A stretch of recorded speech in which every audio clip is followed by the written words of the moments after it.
The Thursday, May 5th special budget meeting. Will you please join me in the Pledge of Allegiance?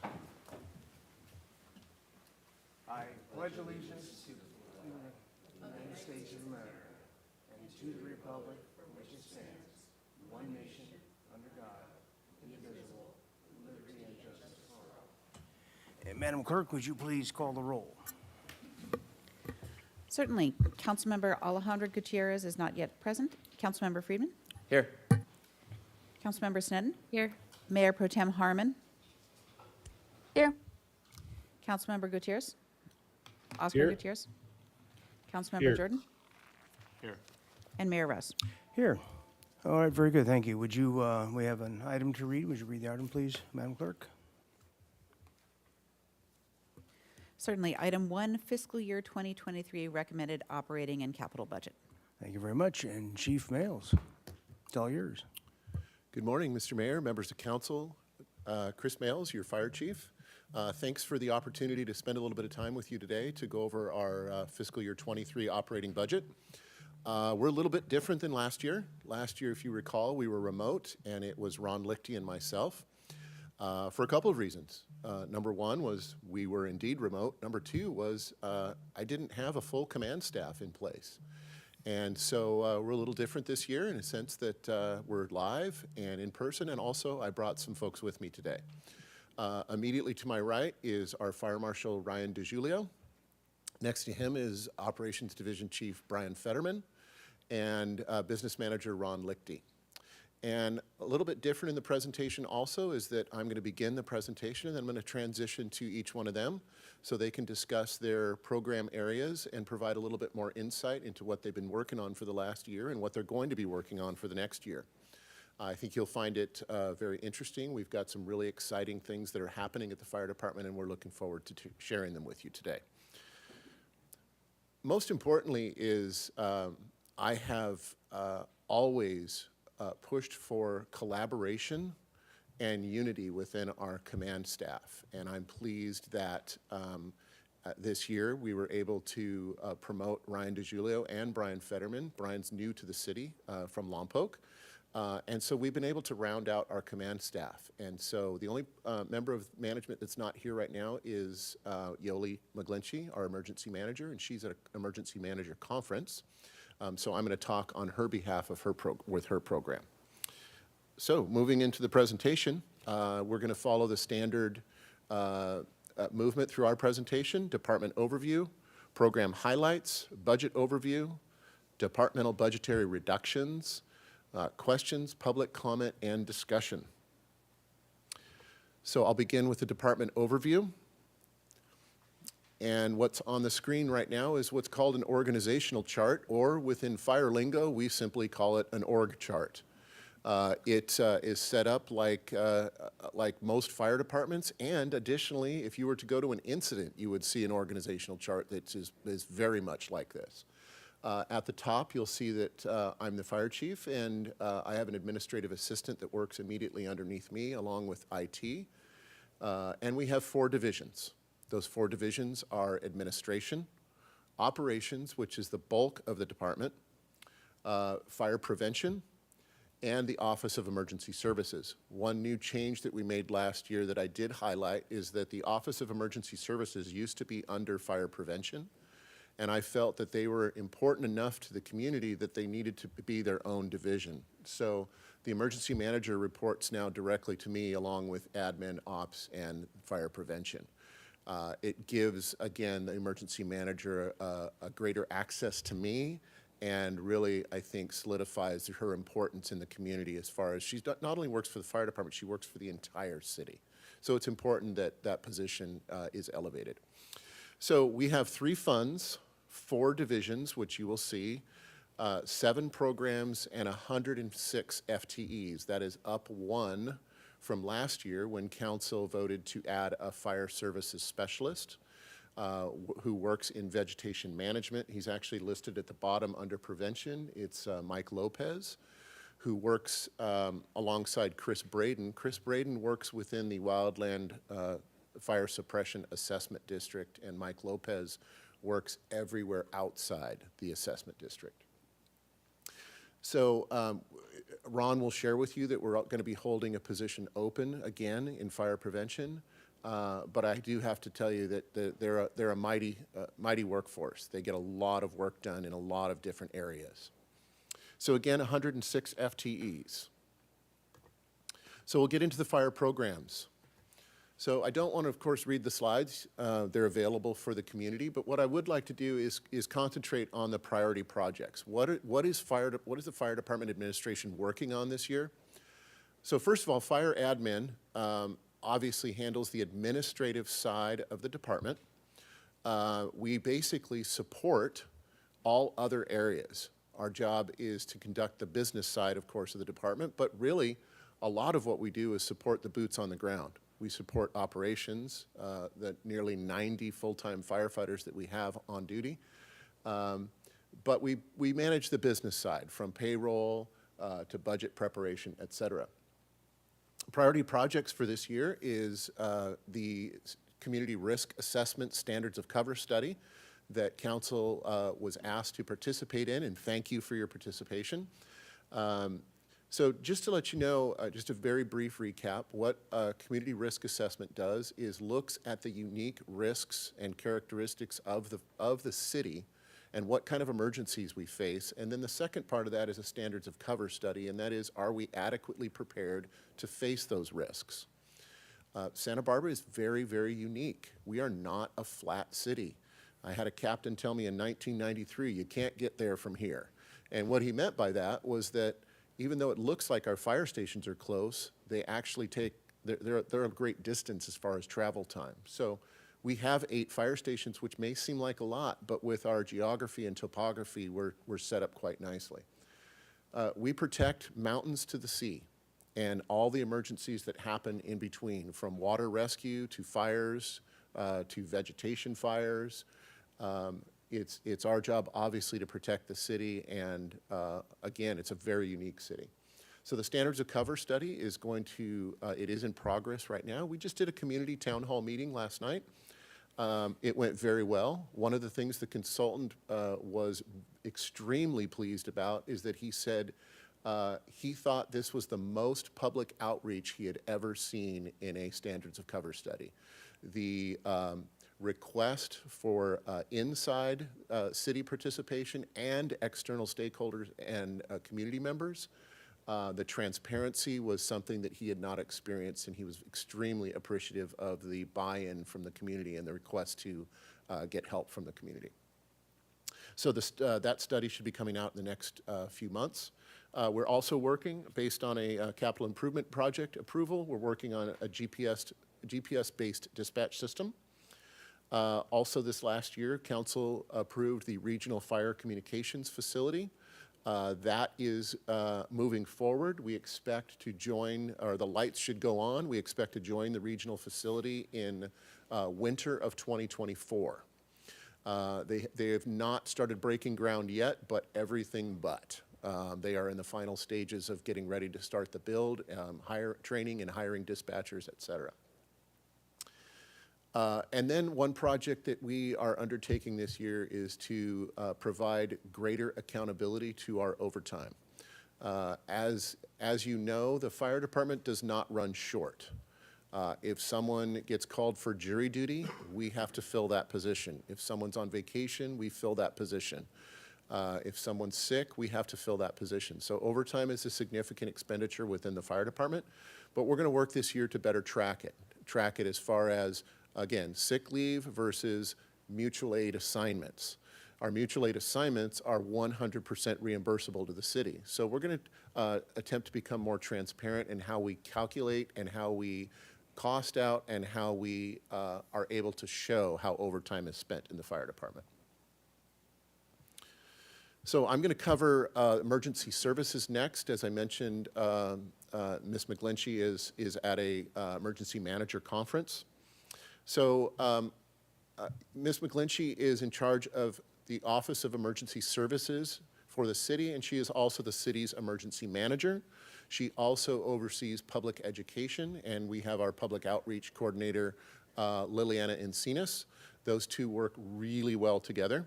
One thing that you have definitely seen in the last year is I requested a more proactive social media presence from the department. So in past years, we were very much reactive, where we would do a great job posting incidents and major things that are happening within the city. But what I requested over this last year, and you've no doubt seen it, is a more proactive approach. Okay, and in fact, we've drilled down to regularly scheduling of social media announcements that go out. For example, change your clock, change your batteries.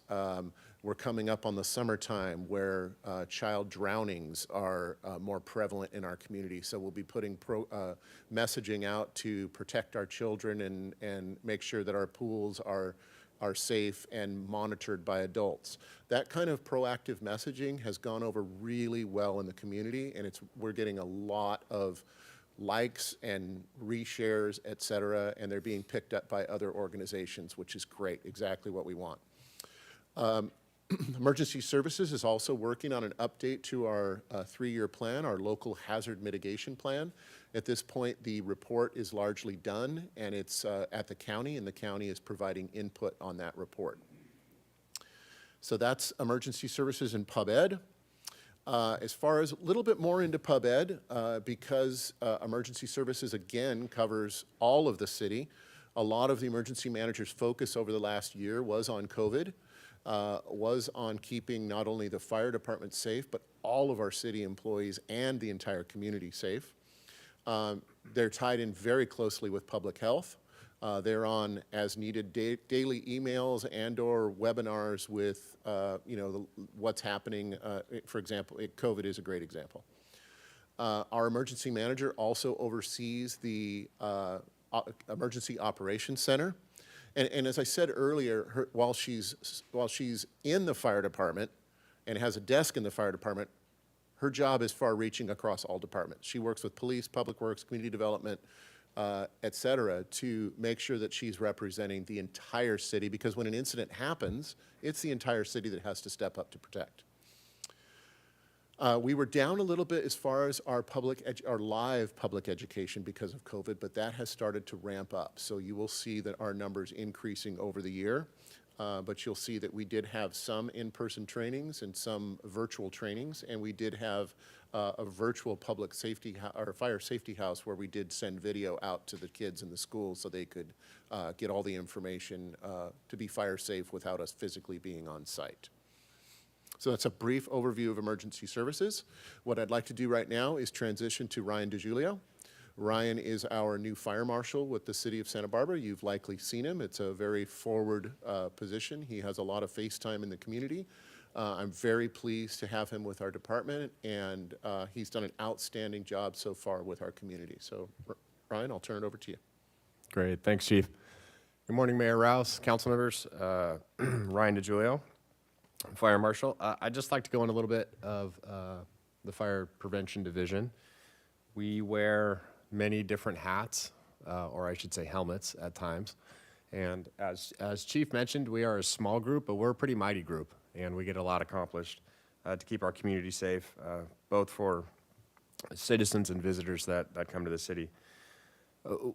We do a variety of activities, everything from conducting fire and arson investigations to doing wildland fire mitigation to complaints, code enforcement, plan checks, new construction inspections. There's a lot of different disciplines.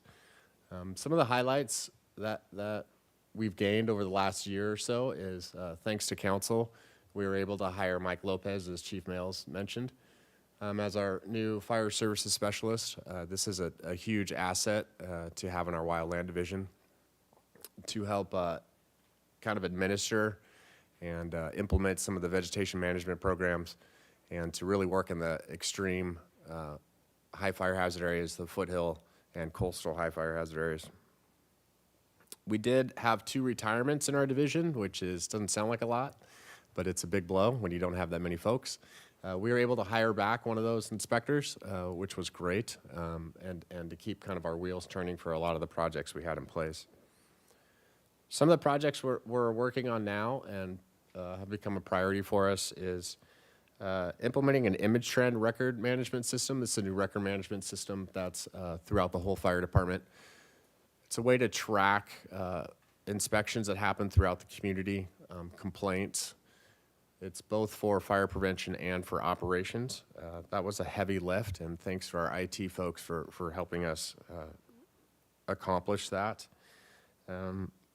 Within some of the technology phases within fire prevention, we're also looking at and trying to implement a pre-plan program. What that basically entails is every city, or excuse me, every building within the city, every open space has differences when it comes to an incident, right? And the tactics that are conducted per incident change. The more information we can have regarding a building, an open space, our water supply, access issues, the better it is for apparatus and personnel responding to that incident. Gaining that knowledge and having it loaded into our mobile data terminals in the engines and in our iPads gives us a leg up before we even get there.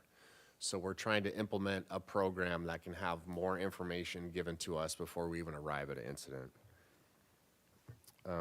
Within the fire prevention division itself, we've also implemented some technology through iPads, and so our inspectors now are able to conduct the majority of their work in the field and not have to come back and do data entry that can take a lot of time. It's just a great efficient way to do work, and it really impacts our workload that we can get more accomplished. Of course, one of the hot topics here in the city is wildland fire mitigation and the efforts we do in those areas. The Community Wildfire Protection Plan, which a lot of you are familiar with, is our gold standard and the document that we are implementing over time. That's really our guidebook when it comes to a lot of our wildland projects. Also within that division, we conduct our Wildland Fire Suppression Assessment District through Chris Braden in that special area within the Riviera. And we continue to have one-on-one conversations with property owners in those areas, give them defensible space inspections, suggest how they can harden their home to make it more fire resistive. As you know, we have unfortunately a rich history of wildfires here in our community. The more we can educate these folks and have them be part of the team that we have here every day in the Fire Prevention Bureau to help secure their homes and make them more fire resistive, the better chance we have for significant improvement in outcomes during wildfires. Some of the priorities that we are looking at within the wildfire division is the California Coastal Conservancy has a substantial grant program in place right now. We've gone through the first phase. We're on to the second phase. We're very hopeful that we'll acquire that grant. This will open up a large amount of funds for us to continue with projects within both the foothill and coastal high fire hazard areas. We have a lot of shovel-ready projects. We have some funding, but we're having a hard time gaining contractors and personnel to implement some of those programs. So we're fortunate enough now through Mike Lopez and Mark Fontillo, our other wildland inspector, to have the people in play to administer the programs and to set the programs up and to start knocking off some of our objectives within the CWPP. We're now just trying to implement and get the folks to do those and carry those out. Next, Chief. Just some highlights and some numbers. Like I mentioned, the CWPP is a fantastic document. I just wanted to point out that the first word in that is not by mistake. It is a community effort.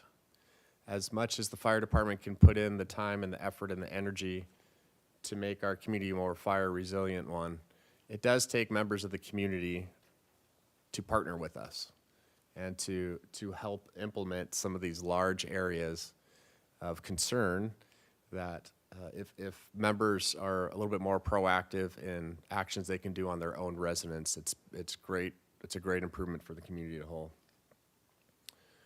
We were able to conduct 80 fire investigations, clear out 14 miles of vegetation along our roads in the high fire hazard area. That improves everything from our response into these areas and for evacuations for residents to get out.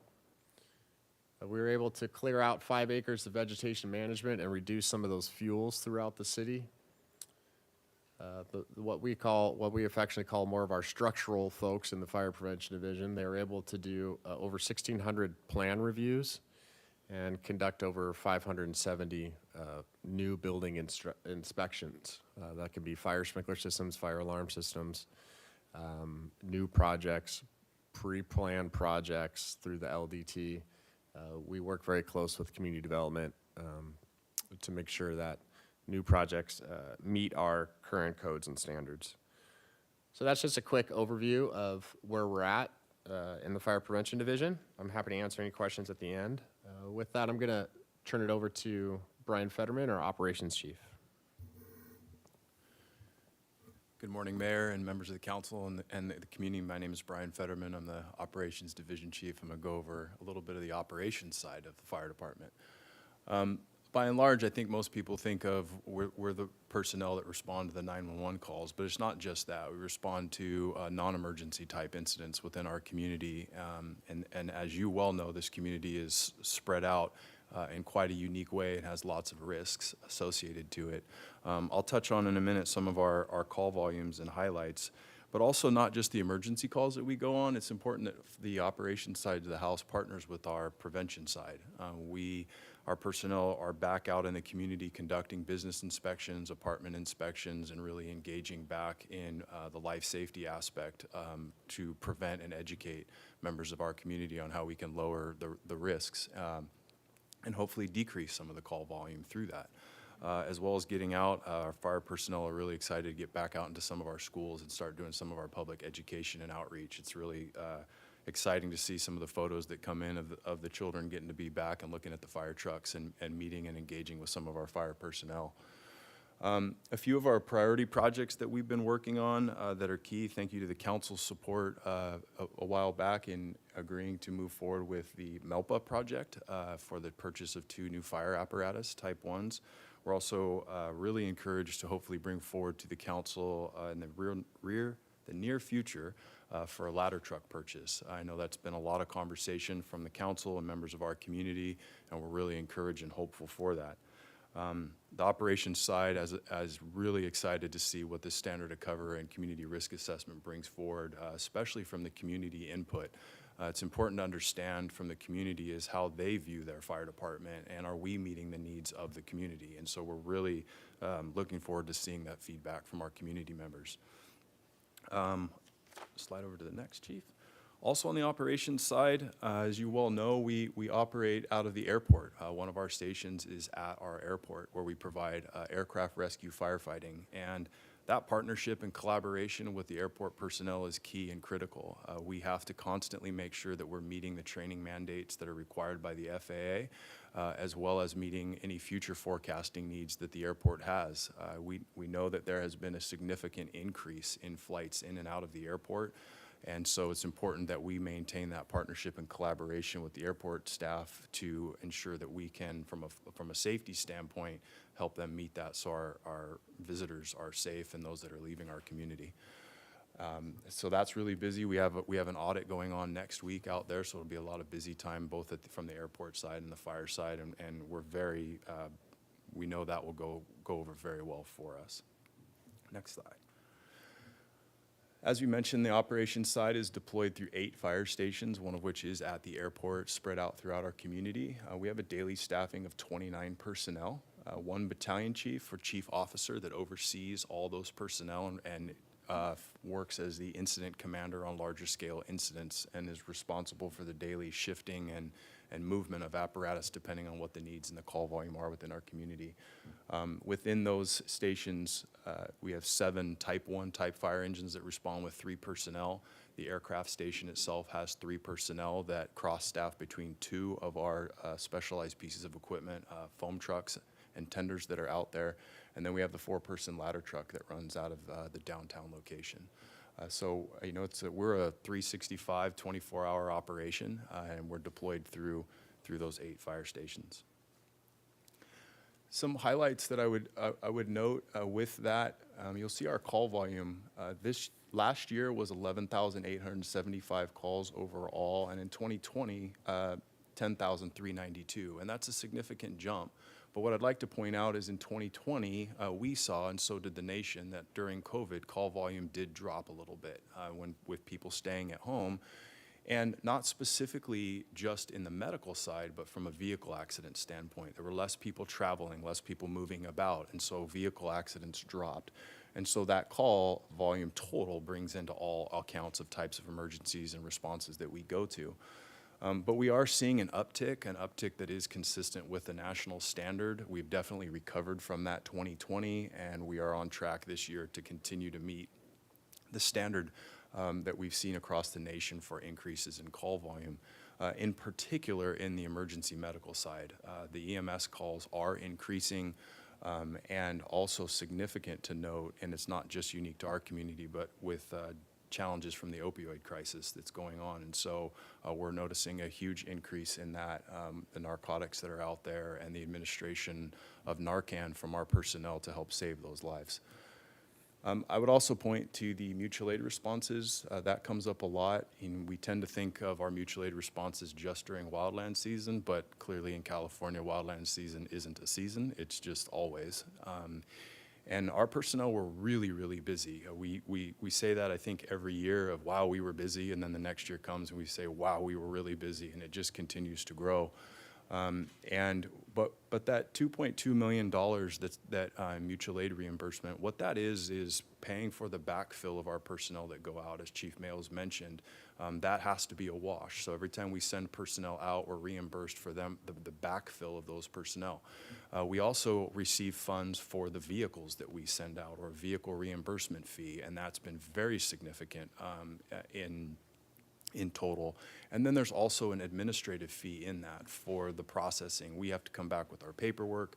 We submit our paperwork to our office staff. They do the billing based on what our salaries are, what our costs of our apparatus, what our admin fees are. That's submitted to the state. The state audits it and then sends us a check, and then we have to process that through with finance. So that's where that administrative fee comes from. Next slide, please. So how do we deploy and how do we do that and keep up with everything? It's really through the training and preparation of our people. It's important to note that the training division within the operations side is just run by 2 personnel. And while we all have a responsibility for our training, the coordination and really trying to keep up with the federal, state, and local mandates is really a challenge, and definitely a challenge for those 2 personnel, and they do a phenomenal job. One thing that's been really exciting is Chief Mayles just announced in our department the promotion of 2 new fire captains and 2 engineers. We had 8 personnel participate in that promotional exam, and they did a great job. We talk a lot about succession planning, and it's really important and critical that not only do we give them the tools on how to deploy, but we give them the tools on how to lead and to prepare for the future and make them successful as individuals and develop cohesive crews to serve our community. As we wrap up the promotional process, we're looking towards the future of a hiring process where we're going to have to bring on, we're looking at anywhere between 6 and 9 personnel to make up for current and future vacancies in the department. And there is money within the second phase of this budget allocated for that, and we're going to have to work very diligently as an organization and training staff to make sure we stay within the confines of that budget. It will be hard, but we are working as a command staff to collaborate and figure out some nuances to make sure we try to expedite that process and keep the cost as low as possible. And that academy will be classed as our number 43 fire academy run by the department. And along with all the mandates, as we are emergency medical technicians, we have to maintain that. So that's definitely significant. We do a lot of live fire training down at our at the training grounds, and that training center is really special. We get to partner with our other fire department agencies such as Montecito, Santa Barbara County, and Carpinteria, who are in fact running one of their academies down at our tower right now. So we like those partnerships and we're encouraged by them. That concludes my portion, and I'll kick it to Business Manager Ron Lichty. Thank you. Thank you, Brian. Good morning, Mayor Rouse, council members. I am Ron Lichty, the Fire Business Manager, and I'm here to talk about some of the numbers. We're talking about, our first slide here is talking about our revenues. And what you'll be deciding on is adopting our recommended changes. And the recommended changes are the changes from the adopted 23 budget that we're in the second year of the 2-year cycle. And so for the revenues, we see that we're recommending bottom line of $5,293,000 worth of revenues. And that's a 2% increase from the adopted 23 budget. And we can see there's 2 lines where there's changes. And sales tax is the first line you can see. And there's a small increase based on finance projections of sales tax. So we're increasing that revenue a small bit. And airport reimbursement, which happens to be the largest. It's basically 60% of our revenues. And airport reimbursement is the cost to provide airport firefighting services to the airport. And that's going up about 3% and that is due to cost of living increases, step increases, and promotions. But that's also calculated by finance. So the rest of the budget is about 40% of the monies and the revenues come from outside sources. The top line in the outside sources is the wildland assessment, and that we're not recommending any changes in that. Then we see mutual aid. Again, we've talked about how busy we are with mutual aid currently, but we are budgeting and recommending just $1 million budget for mutual aid. And then we come back to you with budget adjustments if we find that we're going out and responding more than the $1 million worth of mutual aid as the year occurs. So I spoke to wildland, no change. And then there's a group of fees, starting with land development fees down to life safety inspections. Those total about $300,000, and we're not recommending any changes in those fees from the adopted budget 23. Next slide. As we talked about at Finance Committee earlier this week, we do about 2,000 inspections annually, life safety inspections, and those were suspended for practically 2 years, and we're starting those back up again. Here, we started them last month in April. And overall, we're recommending a 5% consumer price index increase to our fee structure. Now we're talking about our $5 million worth of revenues. This is where we're expending the monies, and our budget is actually for all 3 of our funds is $34,297,000. And the general fund, the priority of our operations, is there, but we also do have an equipment replacement fund and our wildland fire benefit assessment district fund. And this just shows you the proportion of each of those funds. We're spending most of our time on the general fund next. This is all of our expenditures together. Again, we're looking at recommending the bottom line, bottom right is $34,297,000, and that is a recommended increase from the adopted budget last year of $1,074,000. Represents, again, about a 3% increase. The majority of that increase is the 2% COLA built into the salaries and the salaries line and benefits line.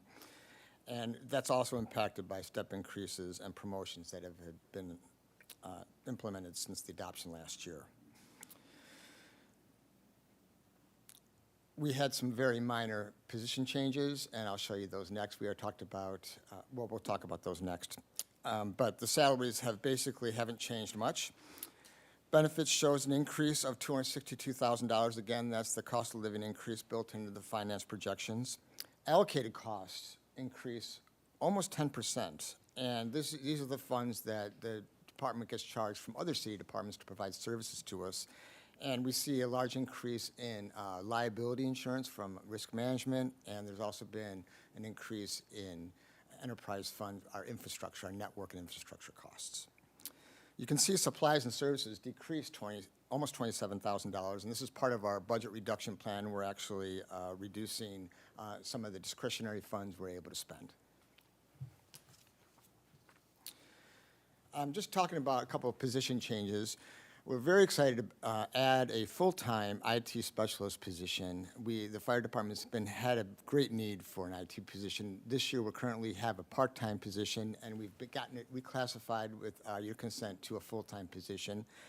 We're helping to pay for that by eliminating our warehouse position, and that position was part-time up until recently, and what we found is that other departments are be able to take over some of those tasks. For example, operations is taking over our emergency medical supplies inventory cabinet, and recent changes to in purchasing with our Amazon Business Prime has helped office staff help order and receive supplies and equipment much more conveniently from their office desktops. Thank you.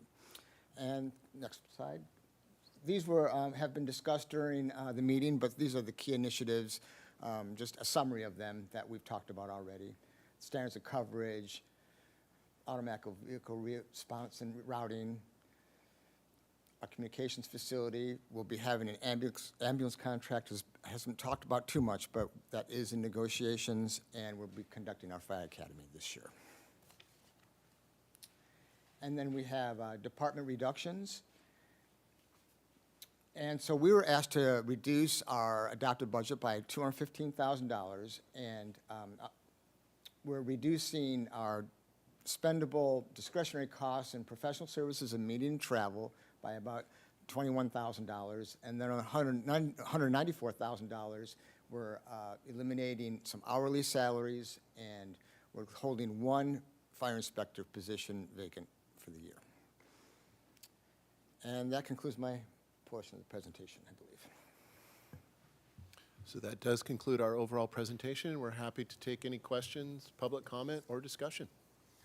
Okay, questions from council. Mr. Jordan. Thank you, Mr. Mayor. Hi, Chief. Got a few questions.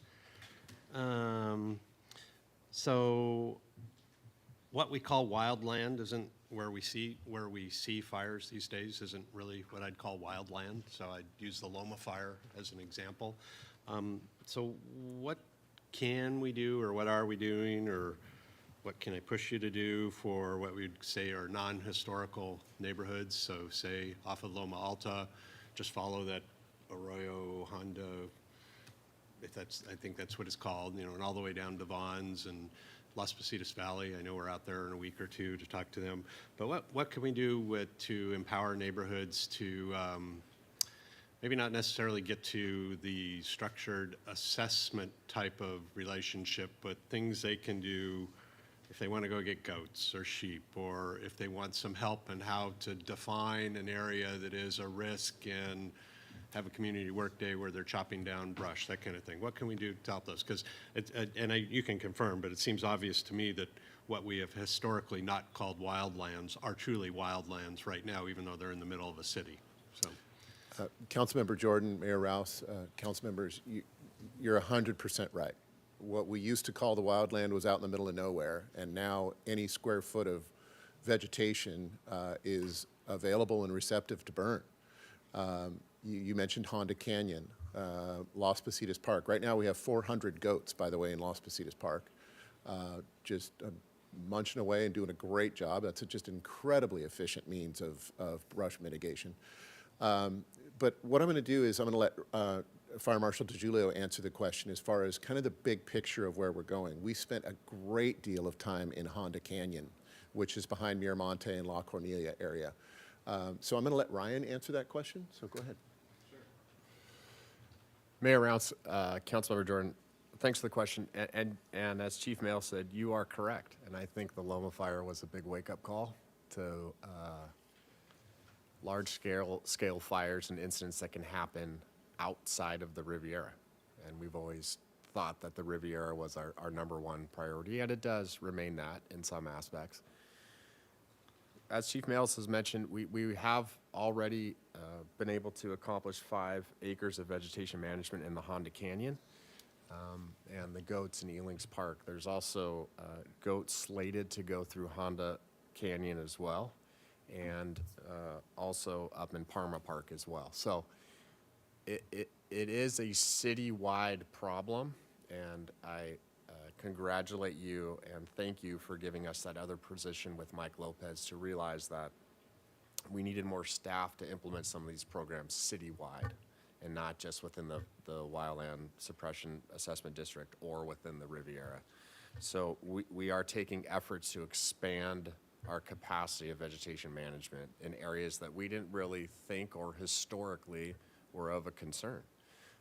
And as Chief Fetterman mentioned, it doesn't matter what time of year it is. The threat is there. And we realize that. And we're working to expand that capacity. As far as what the citizens can do in those areas, I would encourage them to look at their open spaces like we look at the open spaces in the Riviera. Any kind of wildland urban interface area, it has the potential to cause destruction of their property and to have a large-scale incident. So we're happy to come out and do a defensible space inspection of your property. We're happy to give you advice of how to harden your home. And it's not just reserved for the Riviera. It's reserved for the coastal areas. It's reserved for anybody in the city, for that matter. So hopefully that answers your question. It's, I guess, even more specific when you have swaths of public property, say, going down Las Positas, parallel to the creek and Allen Road. That's still our property, kind of like nowhere's land undeveloped right now, even though we've made great improvements there with the bike lane and restoration on the other side. Is there a way for neighborhoods to contribute to that so that if you wanted to do goats in there and we don't have the budget, they could get together and say, well, obviously we can make a nexus between that area and a risk to our neighborhood, and can the neighborhoods play a role in that with us? Or we evolve to that point where they can do bake sales and give them to the fire department or something? As much as we like the baked goodies at the fire department, I would say that there are programs out there for citizens, community members, such as the Firewise Community Program. That's really a neighborhood-driven program. It's not a fire department-driven program, but we can work in collaboration with them. And it takes kind of we have the bigger lens of the whole city. These certain areas and neighborhoods can take a closer focused area and say, okay, what are we gonna do? They can actually get nationally registered as a Firewise community, which can open up some funds for them. They can have their own fundraisers. They can go about doing their own wildfire mitigation programs through sheeps or brush clearing, or so those kind of outlets are out there for the community to be a part of, and we're happy to show them that process and get them up and running. Has anybody ever floated here somewhere, anywhere, the equivalent of a police foundation for fire?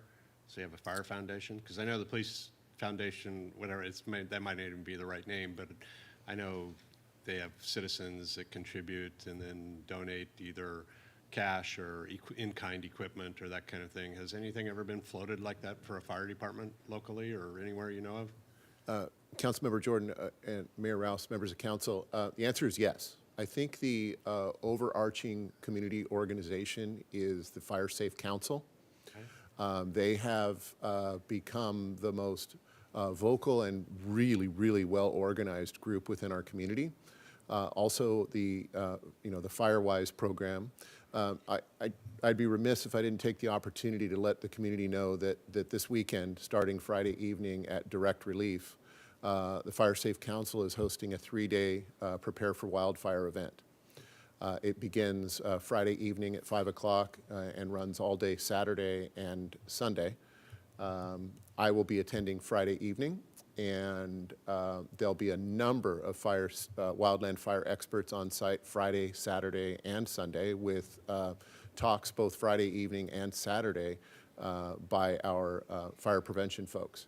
I think, so the short answer is yes, the Fire Safe Council is outstanding. We also have, within the South Coast, we also have the Firefighters Alliance that more provides equipment for firefighters.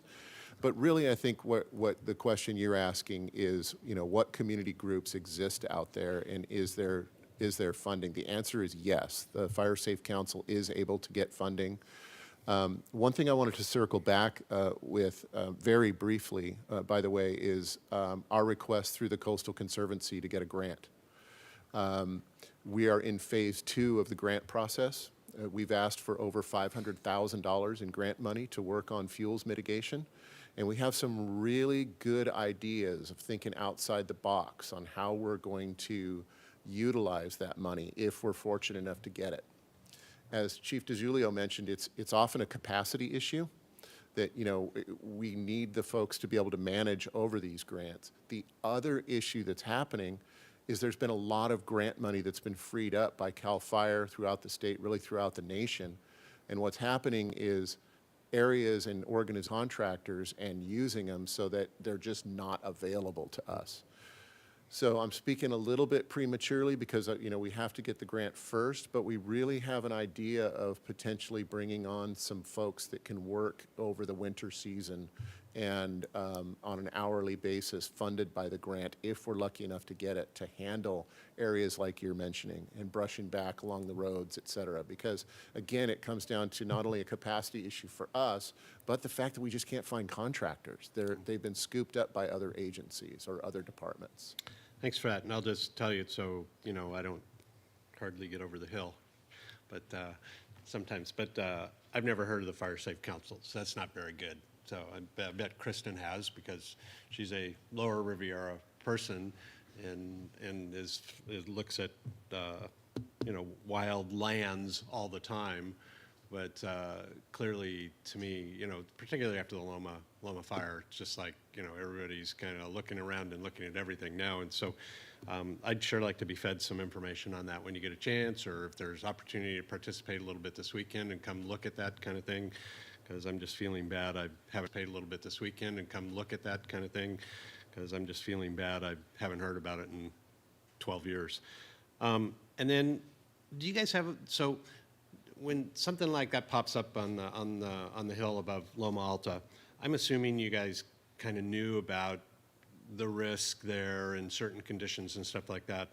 And so I see on social media all the time, you know, drones are flying around all over by Edison or somebody looking at their lines, and gas companies got a plane looking for methane leaks and that kind of stuff.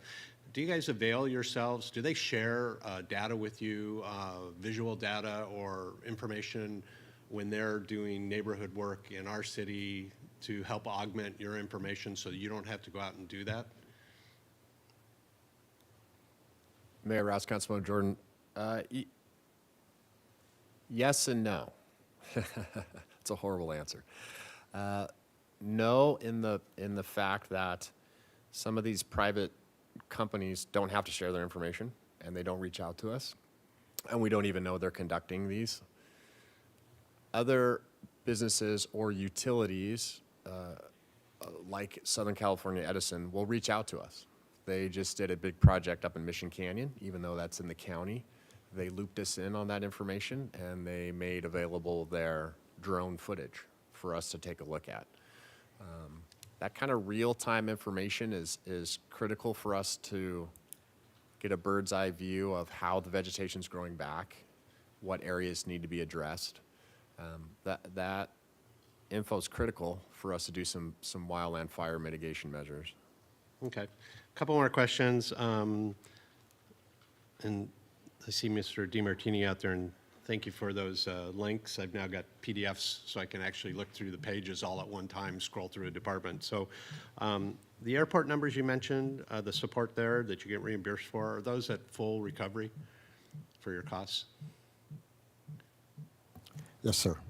Council Member Jordan, Rouse, yes, those are full recovery. And then there's a goal on there somewhere for up and out goals in 60 seconds. Like when you get a call, code 3 medical maybe. I can't remember what it was, but, and you want to achieve that goal 90% of the time. And last year you achieved it 65% of the time, which seems like a big gap to me. So can you just talk a little bit about that, what the challenges are, and just it stood out to me when you're looking through all those goals and the percentages of response times, the gap between the 90% and the 65%. Councilmember Jordan, Mayor Rouse, members of council. So what you're referring to is what we call reflex time or turnout time. And that's a part of what we call total response time. So just to give a quick overview, that's the second component of 4 parts. The first part is call processing time. That's from the second the 911 line rings until our stations are alerted. If you remember 3 years ago, council approved our computerized alerting system. That has dramatically decreased the call processing time.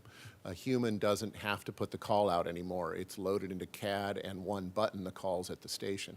So the call processing time has gotten better. Our turnout time, which is the second component, or what we call reflex time, yes, we try to get out in 60 seconds. That's the NFPA requirement. Keep in mind that this is the totality, whether it's 2 o'clock in the morning or 2 o'clock in the afternoon. You've got to be thinking that, Station 1 is an 8,000 square foot building where our firefighters are doing projects. But if you look, one of the issues is the 2-story stations. And we see a slower turnout time with our 2-story stations than our 1-story stations. If you take Station 5, 6, and 7, they have a very small postage stamp size station, and they can get out the door very quickly versus Station 1, where they may be, 150 feet away. And that one affects the percentage of everybody then? Correct. Yeah, we haven't drilled down to each station. The other thing is it's a little bit subjective in a sense that the company officer, those status changes are made on a computer. So when they get in the rig, they will push en route, and that then stops their turnout time, and then the travel time, which is the third component, begins. So if they're driving down the street and they go, oh, man, I forgot to put us en route, they go en route, it could be 97 seconds later, but they've already been responding for 30 seconds. So it's a little bit subjective as far as user interface. But you bring up a very good point. It's very difficult to get out of a station, or they can also just be doing building inspections. Say they're on State Street doing building inspections, and it takes them a few seconds to get back to the engine. What I really like to highlight, though, is our overall response time. How long does it take us to get on scene? So, again, call processing, turnout, travel time, and then our total response time. And as a community, we're doing department, we're doing fairly well, but I can tell you that that's going to be a big component of the standards of cover study. They have 3 years of CAD data that they're going to be looking at to look at our overall response times. And you will see GIS maps of our hotspots, and our hotspots where our fire stations are, and that kind of thing. So we're going to be looking at how we can decrease our overall response time. Okay. One more, and I'm pretty sure it's just for you, and correct me if I wander off and don't explain this well. So the way I understand it now, you had that sheet in there with station strengths, so like 3 people on the mesa in a station.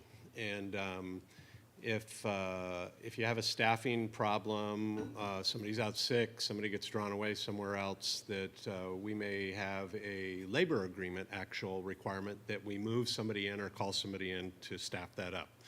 From a management standpoint, what's your opinion on management being able to assess station capabilities and readiness based on time of day, season, potential of calls, historical calls, and being able for a couple hours, 3 hours to leave a station, less than 3 people, have 2 people there, and just make that call on, I can shuffle the available people around to put the people in the stations based on strength, based on historical calls, time of day, that type of thing, and not have to meet just an arbitrary number that's on a piece of paper. Councilmember Jordan, Mayor Rouse, council members, that's a great question. I would say actually that our bare minimum for staffing a fire engine is in fact 3. Okay. I would not ever want to go below 3.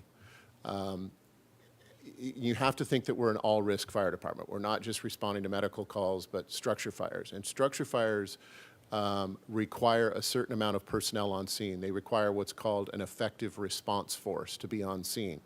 So if we were to decrease to 2, we would have to make up on the other end as far as putting somebody, we need to have 13, 14, 15 people on scene of an incident within X amount of time. So I'd never want to go down below 3. just as an example, let's run this scenario out. If we had 2 people that showed up on a structure fire, one would have to be at the pump panel, and that leaves 1 firefighter going inside with a hose line to conduct a life safety search and to put the fire out. That's near impossible. You can't do that. We have to go in with a buddy system. We have to have 2 people. We also have a requirement that there be people outside just to rescue the firefighters. We call that the RIC crew, Rapid Intervention Crew. That program took a large leap in 1995 when the city of Seattle lost 4 firefighters in the Mary Pang's warehouse fire in downtown Seattle. 4 firefighters dropped through a floor into a basement area, and they could not find them. And so that's the nightmare for the fire chief. So that minimum staffing that we have of 3, NFPA 1710, National Fire Protection Administration 1710, actually calls for 4. They want 4 personnel on each fire engine, 4 personnel minimum on a ladder truck. But I can tell you that in this county, we largely operate with 3, and I mean the entire county. Santa Barbara County Fire does have 4 personnel at many of their fire stations because they're remote. The reason for that is that rapid intervention requirement. There is an OSHA requirement that we have 2 inside the building, 2 outside. So that means you send a crew in, you have to have 2 people to rescue them. So for example, the fire station in San Ynez has 4 people because they have such a long response time for the next engine.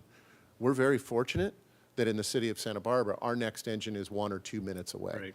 So back to your augmentative question about staffing, yes, we do that already. So what we do when we're expecting, and I have to give a shout out to the National Weather Service. We are so fortunate in our community to have a top-notch National Weather Service, Los Angeles. They're based in Oxnard. We are tied in with them daily. And I mean, we do daily conference calls on fire weather forecasting. So when we hit thresholds of a red flag warning, we will augment our personnel. We will add a 4th person to our wildland engine. We will augment with a patrol. So you would really never see us go below 29. That's the kind of things that keeps fire chiefs awake at night. But when there's 50-mile-an-hour winds blowing and we augment staffing and we put extra engines, patrols, extra battalion chief on duty, that's exactly what we should be doing. Okay. And that, you know, that resonates with me on a grander scale when Ryan was nice enough to load up State Street a block up with the ladder unit and whatever, 3 other vehicles and all the people and who's got to watch a hose and who's got to do this and you know, and just I think people generally, when they're thinking, you know, how do we just keep the costs down to the least amount we can while still protecting the community. You know, I haven't been out on a live scene, but they haven't been out on any scene where they actually see the manipulation of people, equipment, and the surroundings that has to take place before you even talk about the ability to go rescue your own people. I mean, just the logistics on the street and the equipment being deployed and who's taking care of the equipment and who pulls in first and who's looking at what and all that kind of logistical work is pretty amazing. So thank you for putting up with my questions. Mr. Friedman. Thank you. First of all, I'm going to give you credit, Chief, for scheduling your hearing today because it is the 13th anniversary of the Jesucita fire. So I think it is relevant that we were talking about the Riviera and how it's going today. So I think we all, or many of us remember that. Seems like a lot closer than 13 years ago. But so I want to follow up. You mentioned the National Weather Service and the conversation earlier about other areas outside of the Riviera and Mission Canyon, but more like the Allen Road in District 5 and District 2 area of the coastal zone. So can you help me understand the public there, the difference, if there's been any changes to how red flag days are issued, are they citywide or are there differences in coastal zone now versus say up towards the Mission Canyon? Councilmember Friedman, members of council, great question and very timely.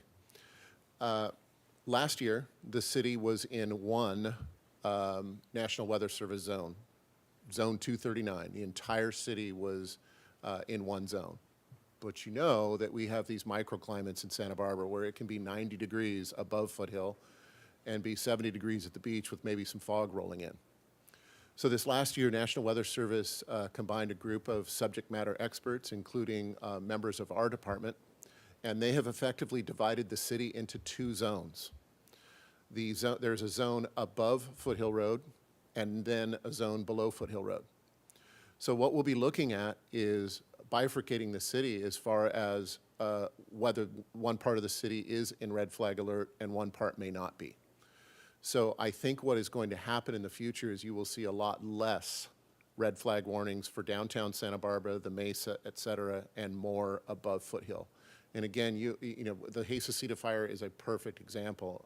You know, the winds that affected that fire, you know, we saw it start mid-slope, burn laterally west to east, and then 3 o'clock the second day on May 6th, got a sundowner behind it and burned down into Mission Canyon and Las Canoas. But if you were sitting over on the Mesa, you might not have even known that fire was burning for a while because the winds just didn't affect that area.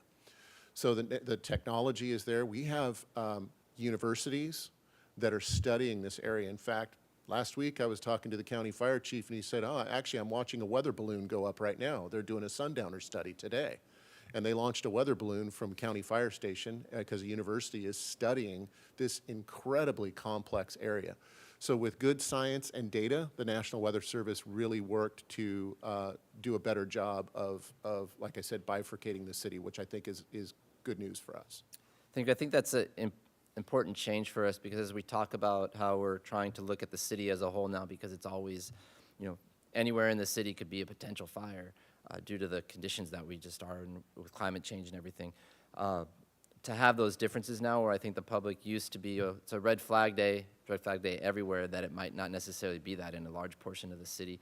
And that gets into, when we're there, the proactive messaging that we're getting out so the public understands the difference. Like, so if you are living on the Mesa, it's not a red flag day, but you still need to be vigilant because the conditions for a red flag day up in Mission Canyon, they could very easily change or they might be similar, but yet not yet meet the criteria. So there is going to be a change that the public needs to understand. So I appreciate that we have the public information campaign and being proactive that you're talking about. And then, so I wanted to talk, just the last part is, I appreciate I had the opportunity to do a tour of the homeless encampments with their fire inspector department and learn a lot about it. And if you recall, a year ago this month, we were talking about 18 fires in the month of May from encampments, and that led us to the whole Rose Garden and trying to abate the encampments. So could you speak just to a little more detail on two things? One is what, from the fire prevention and inspection part of the encampments, what do you specifically do in the department? Because I think it's important for us to understand. It's different than when we go and we post the 72-hour notice and we do encampment abatements.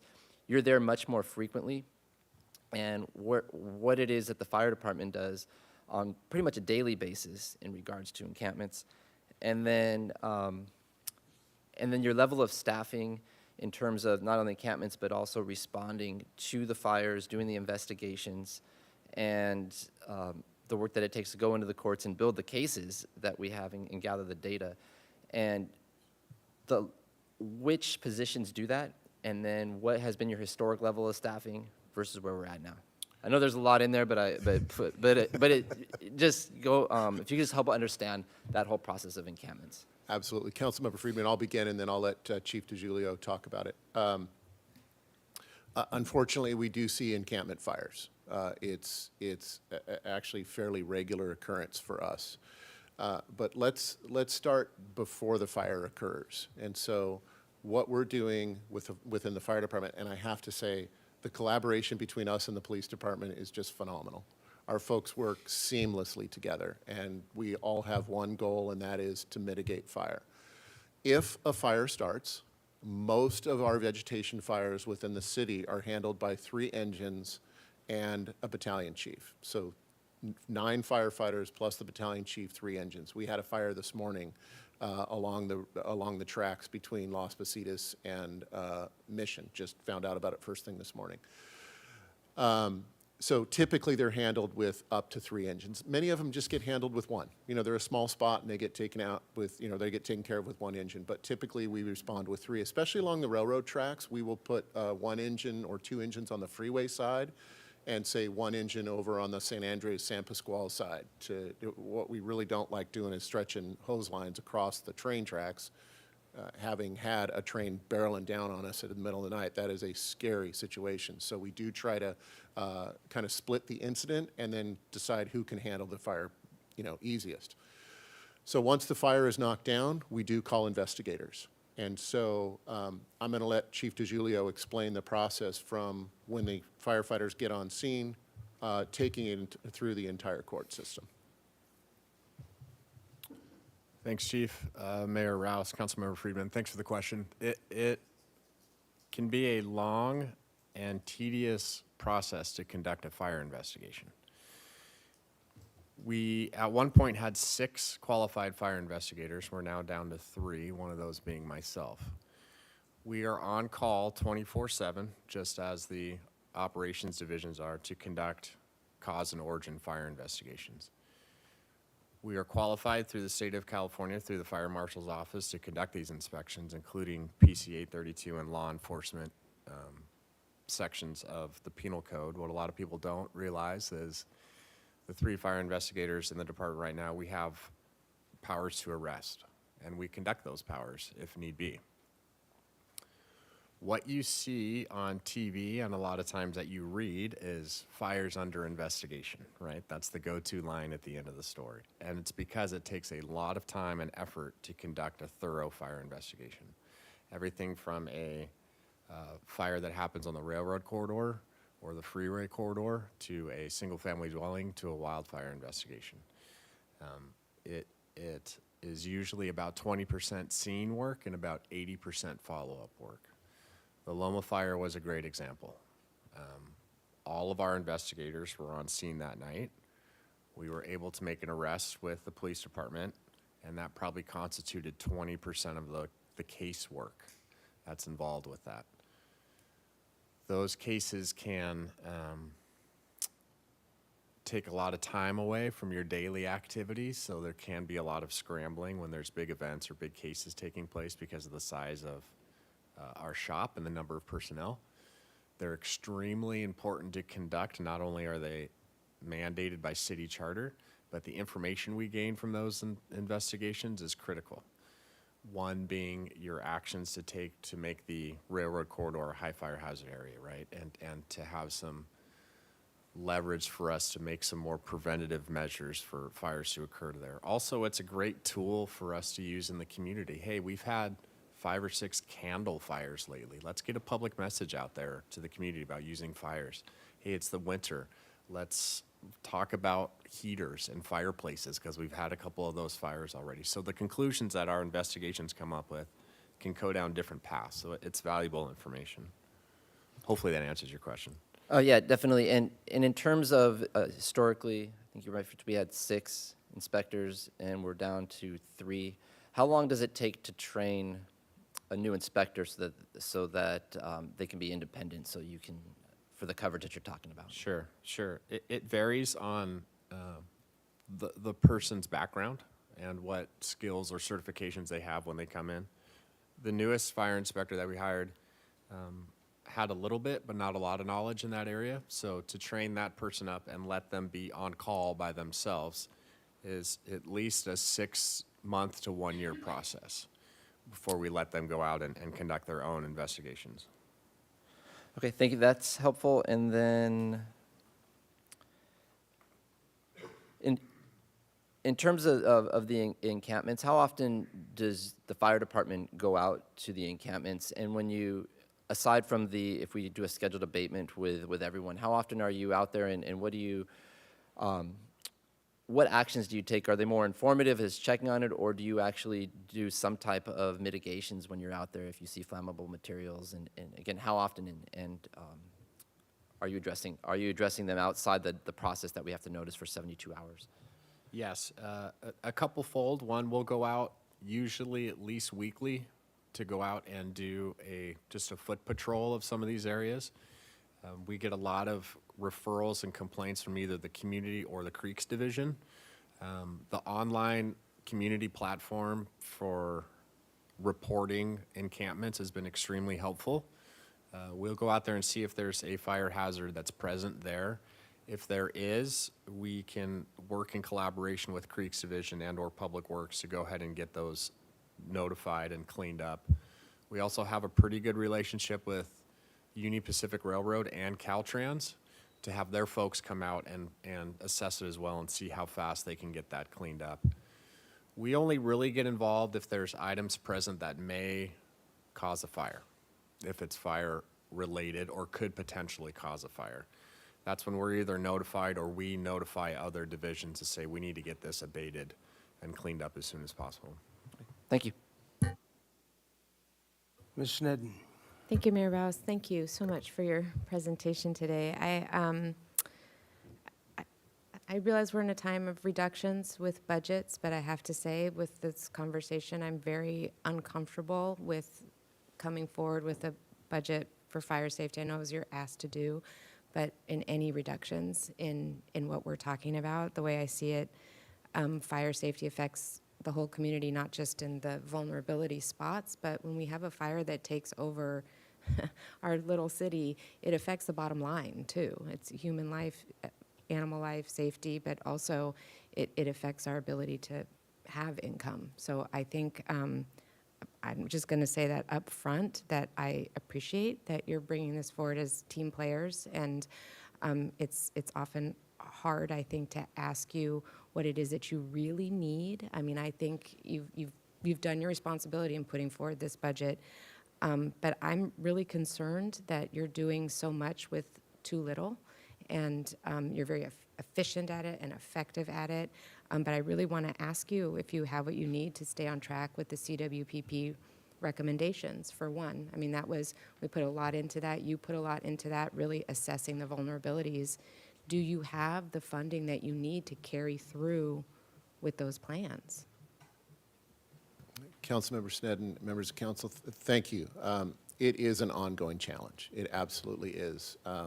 Couple that with the increased cost of, bringing in contractors to help us with vegetation management. As I mentioned before, the competition is out there where agencies, districts, departments all over the state are trying to grab these private contractors, and of course, their prices are going up. That's a tough answer. Yes, if you were to ask me, I would love to have all kinds of, additional help, but I also understand that we do need to be, fiscally conservative and responsible, and we are facing a structural deficit. I get that. What we really want to concentrate on is if we're able to get this Coastal Conservancy grant, that is going to be a game changer for us this next year. I hate to hedge a budget on whether or not we get a grant, but our folks are really, really optimistic that we've, gone into phase 2 to get this grant, and it will do a great deal of work for us. So I'm not trying to dodge the question, but the other part I want to make sure is we're doing this standards of cover study right now, and they are looking into each of our divisions. As you know, a neutral third-party consultant is really keeping, they don't give us a whole lot of information, but they came out and said your fire prevention is understaffed. For what you're trying to do is understaffed. But we have to be creative right now. And so, once again, it's going to be great to get that grant, but we also have to have the capacity and the staff to oversee that grant. So. I'm not trying to be vague. I just think I think it's going to be very helpful to get the study done and have them really look more holistically at our department, because I think even all of us within the department kind of have our blinders on, and we're trying to, work within the confines of the city. But it's going to be really nice to see, somebody say, "Hey, have you thought about this?" As an example, after their meetings, 3 days on site, the consultant let me know that they're actually bringing in a fire prevention expert that is going to really look at fire prevention. This individual's retired from, I believe, Orange County Fire Authority, and she was their fire marshal for years and is really an expert in fire prevention. So they're going to take a really hard look at what we can do to become more efficient and then, where our shortcomings are. So I'm really anxious to see that come back. I am too, and I think it's going to confirm, being understaffed in wildfire prevention is not an acceptable place, and I realize that might not come from you, but that comes from us in setting that as a priority. So is it only one ladder truck that you need, or is that small percentage in the budget enough to keep up with the other vehicle needs? Are they outdated? Councilmember Sned and members of council, the city is undertaking a facilities and fleet study from the Matrix Group, which is really going to look at the entire fleet and facilities for the department. Drilling down into the fire department, yes, we do have some rigs that need replacement. We have one ladder truck that's 27 years old that we now have to take into fleet once a month and have its brakes adjusted. We have a desperate need for a ladder truck, and we will be bringing the request to purchase a ladder truck from you. I believe it's going to be May 24th. We also do have a request for additional, what we call type 1s, or our pumpers. We do need to get our fleet up. Again, I'd like to go back to the Matrix Group and even our standards of cover study and have them really look at our department. I can tell you that the cost of apparatus is skyrocketing. The difference between the two pumpers that you approved a few months ago and we're looking at a current cost of a pumper right now is almost $150,000 more in just a few months. What is really happening is that historically I don't think we have, as a fire department, have been putting enough into our apparatus replacement fund. And so we're looking and talking as multi-departments from finance, public works, fire, et cetera, of really needing to increase that fund. So the short term, I'd like to say, yeah, we don't have enough, but with the lease purchase and with the studies that are coming, I think it's going to really verify and put us on a really good path for the future. Thank you. I think in all this too, I'm just going to put forward that I see the budget put forward is what you would purchase with what you currently have. But in this conversation, and I think particularly with fire, I really want to know what you need beyond what is currently allotted to you, because we need to be looking long-term at funding you and what you need in equipment. Just to to really ask for that it's really laid out what future needs might be, so that we can really see the difference between how we're currently funding and meeting those needs long term.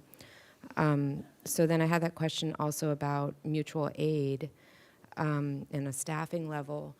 Do we have enough staff to be rested and ready to go locally in our city if we're doing so much mutual aid? And I realize we also get mutual aid when we need it, but I just have concerns that our firefighters might be overextended in that mutual aid model.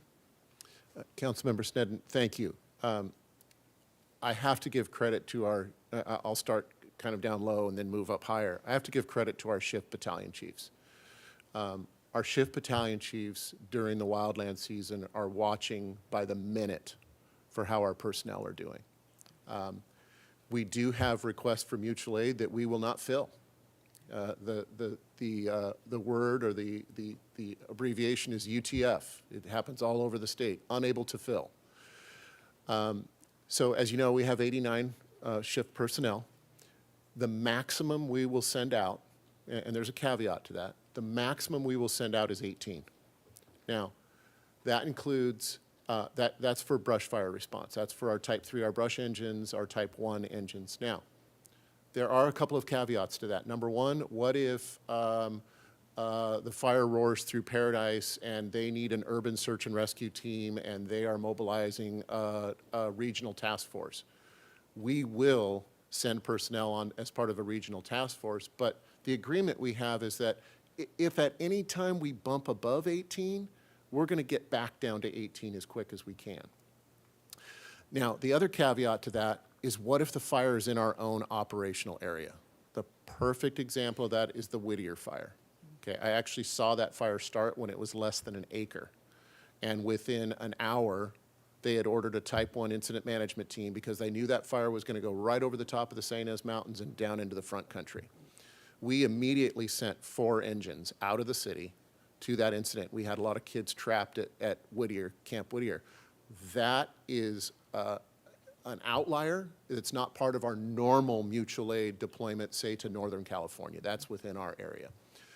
So back exactly to your question, we will send out no more than 18, but that also is being looked at by the battalion chiefs on a daily basis. We might be at 14, and the BC is looking at the roster and going, man, this person's been on for 4 days. This person's been on for, you know what? We're going to UTF that one. We're not going to be able to send anybody. We can't send a line EMT to the Siskiyous today because we can't support. What they're also looking at is the number of mandates. Now, there's a balance between having enough personnel and having too many personnel, but when we get down into the summertime, we are mandating personnel, and that's force hiring. We're calling them and saying, Councilmember Sneddon, you're working tomorrow. When we start to see how many mandates we have, we will also back off on that number. So the 18 is a hard number that we try not to go above, but we may stop at 12. If it's August and our folks have done multiple tours, example, I'd never seen it before, we had 1 engine at the Dixie Fire for 6 weeks. We rotated crews every 2 weeks, sent them up in a van, brought them back in a van. When you get to that position where our folks are becoming exhausted, we call it a drawdown number, that drawdown number starts dropping by the minute. We do have a commitment where we do need to send a brush truck to, say, Ventura County, a regular fire engine up to Lompoc, San Luis. We do that, but in other words, we're really cognizant of that number, and we try to keep our safety, our crew's safety in mind, because our number one responsibility is to the citizens of Santa Barbara. It really is. And so we try to strike that balance, and it changes daily. Thank you. Thank you for that explanation of that. And then just from Councilmember Jordan's questions, from Councilmember Freeman's questions, and just sort of the recognition that we're having more fire risk in the more dense urban areas, Loma Fire, and then all of these encampment fires.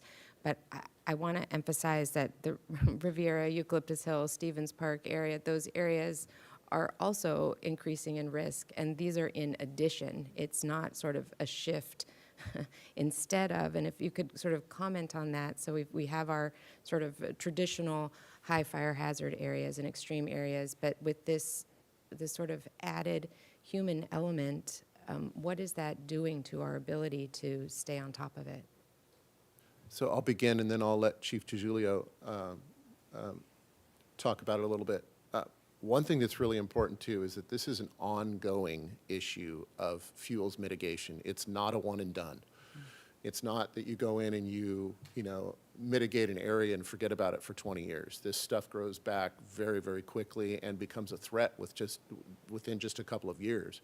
You remove brush and grass starts to grow back, and you think, oh, okay, well, grass burns hot and fast. And if there's ladder fuels in the area that can cause ignition, then you've got the same problem on your hand. So, but I'll let Chief DiGiulio talk a little bit about the high fire hazard areas, but really it's any area of Santa Barbara that is prone to a vegetation fire, as we've seen.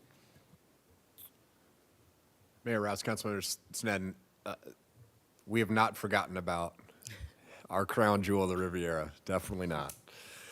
That has, I think the conversation is just broadening a little bit. We know firsthand the risk that's involved in the foothill and extreme foothill areas. The other areas and pockets of open space within the city are new to us, and it's new to the community as well. So we're having to expand our role and our scope somewhat. With Mike Lopez, our new fire service specialist, is perfect time to implement his talents and his skills in these other areas. Not unlike what Chief Males was talking about when we send folks out of town on assignments, we haven't forgotten about our biggest, in my opinion, still some of our most vulnerable and biggest areas, and that is that wildland-urban interface that borders the Los Padres Forest and the weather and the topography that happens in those areas.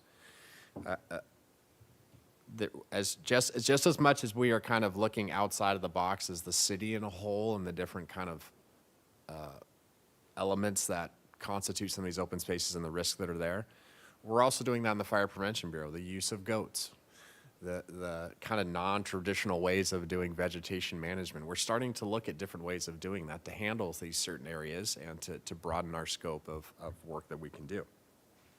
That includes the enforcement aspect in areas along the railroad corridor, the freeway corridor, encampments that get called in.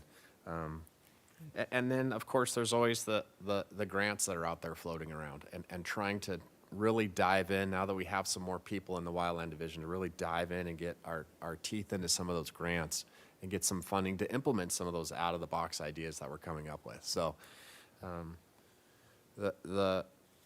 as Chief mentioned, some of the stuff that keeps you up at night. When the sundowners blow and you're woken up at 3 in the morning because your side yard gate's rattling, that's what keeps me up at night. And it's the Riviera area that I think of. So that's always on my forefront. And we continue our efforts up there with the assessment district and with our continued road clearance and vegetation management and defensible space inspections. And does the CWPP address this sort of increased need in more dense urban areas, or do we need a companion plan or something, an addendum to balance all of that mitigation throughout the city? Yeah, great question. And it does touch on it a little bit, but it also, the CWPP is really broken down into the different zones, right? So the extreme foothill zone, the coastal zone, and the coastal interior zone. Within those zones, there are definitions of what constitutes the hazards in those specific areas. So the document is in place, and that's kind of how we are implementing the programs in those certain areas too, based off those different elements that DUDEC created throughout that robust document. Thank you. And then to Councilmember Jordan's questions about how to partner with individual communities who are wanting to do a bake sale or raise funds themselves, and how anything that we could do to help them help themselves, ideas about that, or I know there are legal constraints in different ways, but I think there's a genuine community interest. And I've heard a lot of times too that residents would be willing to pay a lot more in their assessment fees if that was going into mitigation efforts, and what the process for that might be. But also we do have communities, I know, in like Stevens Park area or Eucalyptus Hill, who are really, I know we've all heard how much they do to help themselves, and what our role could be to help that along. Yeah, as Chief Mills mentioned, the event happening this weekend at Direct Relief is a great way to get people, get their toes into the pool a little bit, to look into that. These Firewise communities are a great program. If you go online and look at the application process and the registration process, and kind of guides these community-based organizations through and what the benefits are of that, I kind of liken it to the old neighborhood watch programs. Remember that? And that was very community-based and very neighborhood-based. It's kind of the same idea. Okay. And we can work with those groups and collaborate with them. We don't run their groups. It's a community-based effort. But then you can have a Firewise community in Stevens Park. You can have one up by Parma. You can have the Trout Club just got designated, right? And Painted Cave is another designated one. So they went through the proper process, and it gives them a great outline and template of what they can do in their area, how to raise funds, if they need to be a 501(c) or not, and all those different kind of questions that might come up. Thank you so much for that and bringing that up. I've only recently been following that also because I hear that communities that are designated Firewise communities, their insurance rates go down, and that's been such a huge issue in the hillside areas. So I appreciate that. Okay, I think you've answered my questions for now. Thank you. Thank you. So I don't know if Councilmember Harmon or Councilmember Gutierrez need a question, or have they raised their hands? No, thank you, Mr. Mayor. I appreciate it. Okay. Let's go to public comment. Are the public, anyone to speak from the public? No, Mr. Mayor. Okay. To my colleagues, I'm going to say we kind of got into comments as well as questions here. We have two more departments to do and a lot of staff standing by. So I'd really like to, unless there's any really specific thing somebody's got to say right now, I'd like to thank the fire department for a very, very thorough and very good presentation, but I think we do need to move on to other departments. Thank you. I'll email my comments of appreciation, so much Thank you. appreciation. No, you guys are great, but that was an exhaustive report. And we do get to check in with the department once in a while on policy and things like wildland management and certainly the encampment thing. So appreciate this is actually supposed to be Mr. Lichty's show as much as anybody. But very good. Thank you very much. Move on to the next department, please. Thank you, Kristen.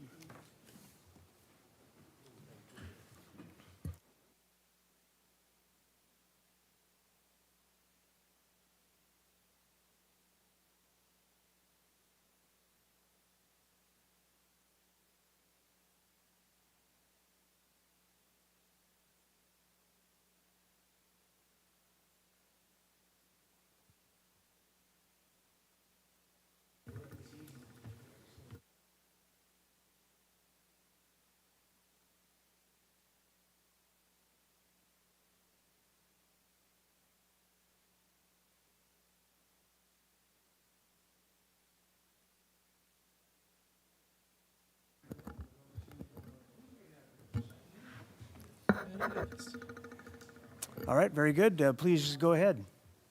Good morning, Honorable Mayor and City Council members. My name is Justin Cure. I am the Information Technology Director, and I will be presenting the IT fiscal year 2023 budget for you today. Joining me in the presentation is Information Technology Manager Rudy Fiddler. Next slide. Here's an outline of what we'll be covering today. Mr. Fiddler will walk you through the department overview and the budget overview. I will be discussing program highlights, position changes, and reserves. Next slide. We'll start with our department overview. Mr. Fiddler will be taking you through this portion of the presentation. Good morning, Mayor Rouse and council members. I am Information Technology Manager Rudy Fiddler. This is the structure of our department. As a service delivery organization, we chose to present our org chart in an inverted pyramid, which is really common in customer service structures. We have three programs. The infrastructure, which is in orange, the enterprise applications team, which is in green, and our GIS program, which is a team within our applications. Every one of our 7 teams performs a mixture of direct customer service, operational support, and project work in support of our departments, and that includes our leadership team there at the bottom. At the top, since we're first and foremost a service organization, it starts with our city departments that we support. They guide our support, our projects, and our strategy. The help desk is next there. They are the front line of our support. They're the face of our customer service, along with our trainer. The help desk provides our technical support to city staff, and the training program provides hands-on training for our applications. And oftentimes, those two groups are the only staff that the city interacts with. Just below the help desk there are our technical experts in our applications teams and our infrastructure, and they support kind of our various complex systems. They take on support issues that are escalated from our help desk while handling most of the operational support and project work.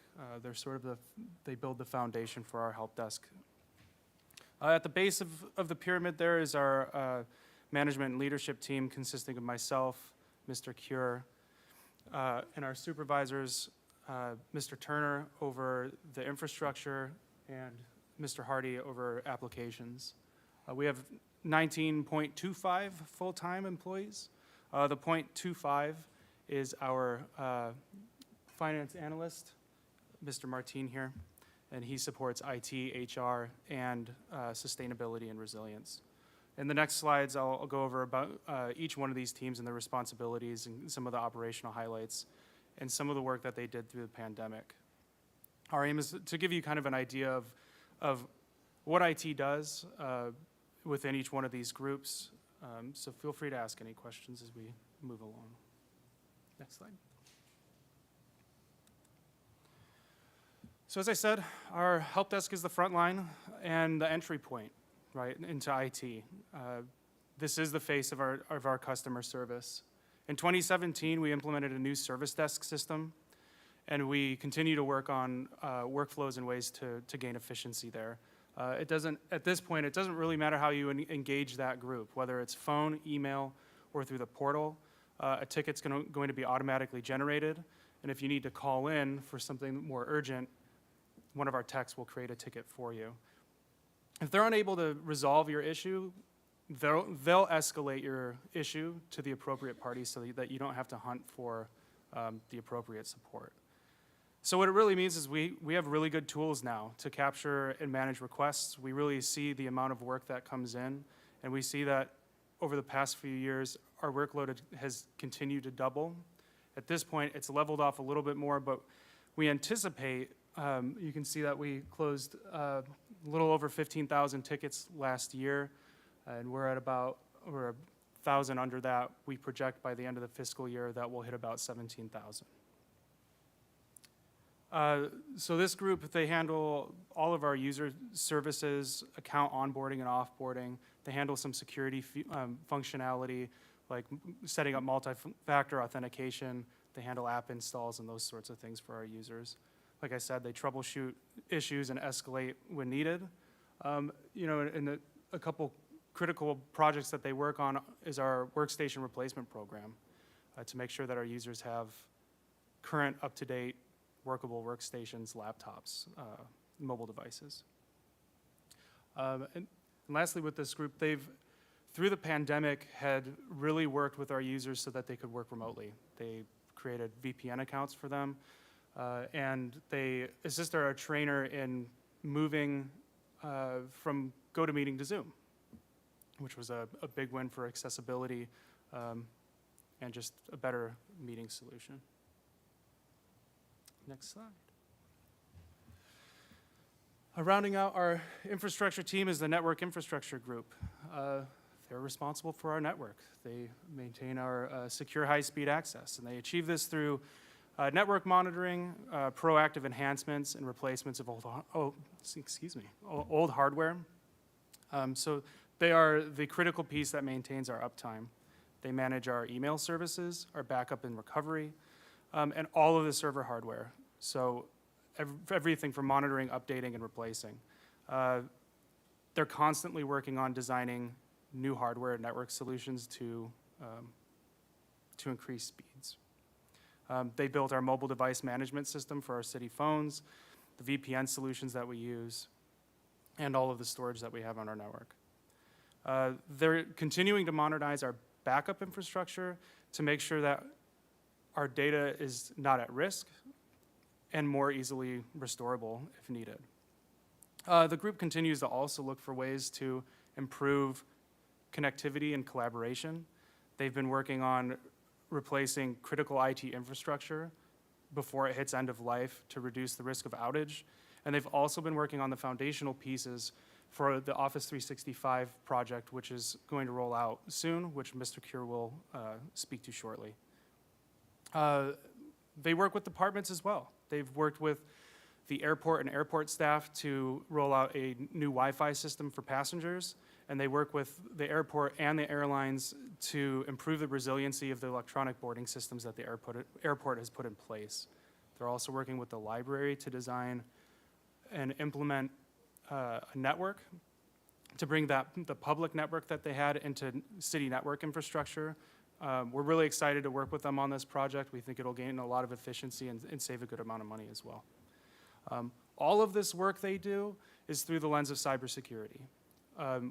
All of it, from replacing hardware to bringing on new applications to supporting our users. We use a multi-layer security approach, and it really means that we're not using any single solution to make sure that we're secure. It's a mix of training, hardware and software solutions, right? Eyes on glass to watch what's going on. So prevention, investigation, and restoration. Speaking of cybersecurity, this group has been working on a portion of the AMI project, the water metering project that Public Works is working through on a network audit to make sure that data is secure. This group scored an A- with that committee. So there's a little room for improvement, and they're working on ways to strengthen that security posture, but it's a good score. We have coming security initiatives for FY23 that Mr. Kier will also speak to. Next slide. Moving over into the green, our enterprise applications group. That team specifically is a small team. It's a team of 2, and they've had a busy year implementing and upgrading our enterprise systems. 2 years ago, we launched Kronos, the timekeeping system, which was really important through the pandemic, being remote and moving away from paper timesheets. It was an efficiency tool that really helped us out. With that, UKG, the company that runs Kronos, suffered a ransomware attack, and it took down our scheduling software for all of public safety, this telestaff. Our applications team worked through business continuity with finance and those groups to ensure that critical scheduling could happen and that employees were getting paid. Once the system was restored on the vendor's side, the applications group to seamlessly restore that system.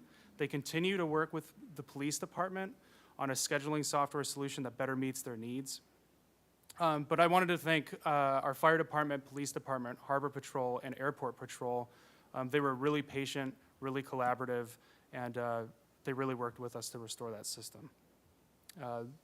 This group has also upgraded the utility billing system, which was a prerequisite for that AMI project I just spoke of. It was a big lift for IT. It was a big lift for the departments that had to test that, right, to make sure that billing would work properly. So thank you to Water and Finance as well there. And concurrently with that upgrade, we upgraded the financial system Munis to ensure that we had tax forms. It was a critical upgrade, and it was performed very timely and successfully. So, a big thank you to all of the departments that worked with us to allocate resources to be able to test to make sure that when we went live, those systems worked properly. Lastly, with this group, and it's on the horizon, we've already started work. The applications team is working with the land use teams, planning major improvements to the Acela application, including moving that application to the cloud. We're really excited about all of this work that's coming. Mr. Kier will speak a little bit more in depth on that Acela project. Next slide.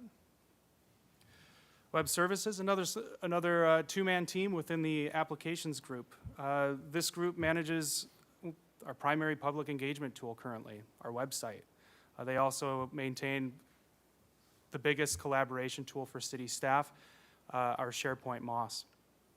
Along with those two major components, they also help manage back-end systems for public meetings, web forms, payment portals, and other web-based services like our media repository, Canto, which has helped departmental users gain efficiencies when searching for city media. Our website, as you know, reached end of life and was starting to fail, so we shifted projects, right? The website is close. We're almost there. This summer, the website should launch. It's been a massive project. They're deep in migration right now, migrating content and working with city departments to do so. Again, Mr. Q will speak more about this project as well. The web team also helps departments replace the in-person processes through the pandemic. Using Seamless Docs, they helped roll out dynamic digital forms to replace paper forms. Several departments utilized these during the pandemic. Waterfront, downtown parking, and our public counters are all using online forms to improve intake and engagement with our constituents. We're really confident that with the new website coming, digital forms, and CRM on the horizon, that we'll have a lot better tools for our constituents to engage with us, but also better tools for us to collaborate and engage with them. Next slide. GIS, another two-man team within our applications group. GIS at this point is ubiquitous. It's everywhere. It's not a novelty. It integrates with almost everything we do, from asset management with Cartograph, where we can track assets, conditions, cost, work history. Acela, it's integrated there. Our maps and our ArcGIS online for water automation workflows, maps, story maps, and the like. This group has also been supporting the AMI project and with the meters that are being placed. They recently built a portal enterprise deployment. It's server infrastructure. It's a forward-looking project and really the foundation so that we can really support the expansion of GIS services with new GIS applications. They've been working with our departments to keep all of our mapping up to date. And they're going to be working with our applications team this coming year to migrate Cartograph to the cloud. Our GIS team also provides a lot of emergency services for natural disasters and fires, the mapping for our EOC. Last year, we had recent rate changes to how GIS is funded, and we did a GIS needs analysis. And with that, we're currently working on strategic planning for the future. So our aim with GIS is real-time data analytics and a digital twin of our city. And that's what we're working towards so that we can have better real-time data to make decisions. And we look forward to it. We look forward to some more geospatial analysis. The map that you see there is the historic properties map. All right. Computer training. Many of you know Vince Wong, our trainer. Our training program provides the in-house training for Munis, but also productivity tools like Microsoft Office. Mr. Wong led our migration from GoToMeeting to Zoom. He coordinated with City TV, the clerk's office, and help desk to make sure that that was successful. And I feel that Zoom has, in terms of accessibility, done a much better job than our previous platform. Mr. Wong's hard at work building the training materials for the Office 365 collaboration tools because we're coming really close to rolling that out. And those tools will really fundamentally change the way our departments collaborate. I think we feel that we'll gain a lot of efficiency there. We also, and he led this project, remodeled our training room, the former HR annex. So we've resumed in-person training. We also use this space for hybrid meetings, and we hope that the model of how we designed that room will be used to redesign some of the other meeting spaces in the city for more flexibility. Our trainer is also our on-base expert, which is our document management system. So he continues to work with our departments to expand the usage of the system. He recently finished work with community development to integrate on-base with Acela, and he continues to train on on-base. So we're working really, he's doing a lot of work to digitize a lot of our paper records into a system that's a lot more accessible and highly searchable. Next slide. Thank you, Mr. Fiddler. I will now discuss some of the items that are almost to completion in the IT department and some of the upcoming projects we have planned for next fiscal year. Next slide. One of the first things that was identified after starting with the city 8 months ago was the need for structure around the way we acquire new technology. IT governance can be defined as the processes that ensure the effective and efficient use of technology in enabling our organization to achieve its goals. More simply put, this means that we align our IT strategy to the city's business strategy. This includes implementing processes that will help us make more informed decisions. It will allow us to choose technology that meets a set of standards. It's an opportunity to better understand what our available resources are. And it's a way to look for areas where we can use existing technology instead of purchasing something new. Next slide. In addition to IT governance, we have begun the process of creating a 5-year IT strategic plan. A strategic plan is a document used to communicate with the organization the technology goals and the actions needed to achieve those goals.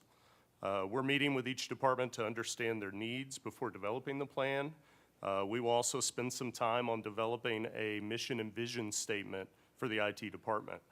Once we have a draft plan, we'll ask the city's department heads to review and approve it. A good example of where IT governance and strategic planning can benefit the organization goes in hand with a question Councilmember Jordan asked during the meeting on Tuesday. Why do we have so many different systems to make varying online payments available to our citizens? Governance and strategic planning will add visibility and discussion around how we might be able to align payment processing and how we might better select systems that can work with a centralized payment portal. This is a first step in aligning our technology throughout the organization. Next slide. A project that is almost to completion, as Mr. Fiddler mentioned, is the transition to our new website and website platform. The website is one of our primary public engagement tools. We needed to transition to something new because our existing website is end of life and it had stability issues. The new website will be stable, modern, streamlined, decluttered, and accessible to all. This includes being accessible to those with disabilities. It will have a bilingual foundation, and it will be optimized for use on mobile phones. Next slide. We're pleased to give you a sneak peek of the new website today. You will notice some of the items I mentioned: modern, streamlined, decluttered, and accessible. Next slide. This is a comparison of what a citizen will see while assessing our website on a computer on the left-hand side versus a mobile phone on the right-hand side. You'll notice some of the new functionality and how that same functionality will look and be available on mobile devices. The full release is coming soon in the summer of 2022, and we're very excited to share it with the community. Next slide. Microsoft 365 is also coming soon for our employees. It really does have the opportunity to revolutionize the way we do our work here at the City of Santa Barbara. The Office apps will always be the latest version. They'll be available anywhere via the web, and it will provide real-time collaboration. Email will be available via the cloud, and mailbox storage restrictions are effectively gone. We are also rolling out Microsoft Teams, a modern collaboration and meeting tool. Lastly, every user will have OneDrive, which is cloud storage available anywhere with the ability to share content with coworkers and external partners securely. Our goal is to have this fully implemented by the fall of 2022. Next slide. Cybersecurity is always a top priority, and it will continue to be. We're always working towards improving our multi-layered security approach and keeping our users trained. Next fiscal year, we will be adding a Security Operations Center as a Service. This is also known as a SOC as a Service. A SOC as a Service is a subscription-based model for managing threat detection and response.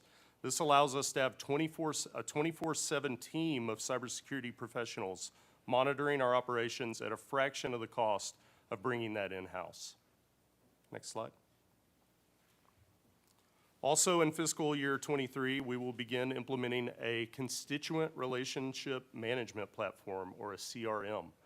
A CRM lets you see how and why our residents interact with you and brings our departments together to address their needs. A CRM platform provides one complete solution for constituent case management and engagement. It can also be paired with a citizen-facing mobile application to empower our residents and assist with communication. We plan to begin the CRM project in the winter of 2023. Next slide. Keeping applications current and migrating them to the cloud where possible is an important part of providing necessary tools for our employees to be more efficient in a more timely manner. We'll be performing several upgrades and cloud migrations to some of our core systems. This includes moving our land use and permitting system, Acela, to the cloud.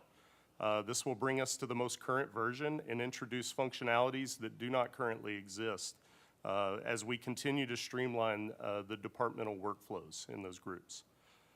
Our document management system, OnBase, will be upgraded to a more current version, and it will also bring some capabilities that we don't currently have. Lastly, our work order and asset management system, Cartograph, will be upgraded and migrated to the cloud. Next slide. Mr. Fiddler will now take you through the details of our budget. Next slide. Thank you, Mr. Kuehr. IT receives its revenues from a number of sources. As an intra-city fund, our largest source comes from allocations paid by departments. This fund's entire operating budget, as well as a portion of our ongoing capital projects. Capital projects such as the website upgrade are funded through the general fund's capital improvement program, CIP. The revised budget includes the cuts that were made in FY22 of about $200,000, which have been restored in FY23. So while the increase over the fiscal year was 12%, the growth is much closer to 5% when you don't take into account those restoration of funds. And that 5% growth is mostly salary and benefits. The restoration of those cuts will go toward technical training for our staff that we were missing in the past 2 years, as well as some other technology needs as they come. We receive some transfers from individual departments for their specific technology needs, so you won't see some of that on this slide. Lastly, our two ongoing capital replacement programs are partly out of our department allocations, as I mentioned, and partly out of our reserves. This capital transfer is shown in our operating expenditures and recorded as revenue in our capital program, which is why we included it here. $110,000 comes from our department allocations, and the rest comes from any operating reserves that are above the 10% policy in the operating fund when the prior year's close, so that we can make sure that we have the funding to upgrade critical infrastructure. So for FY22, we were able to transfer an additional almost $69,000 into capital for that 178 that you see there. For FY23, we have an additional 110 funding through CIP to help offset the need to transfer reserves. The CIP capital allocations comprise there of the 110 I just mentioned, project funding for Acela and Cartograph, those upgrades, as well as the CRM project. And so that's how we arrive at that 5.5 million. Next slide.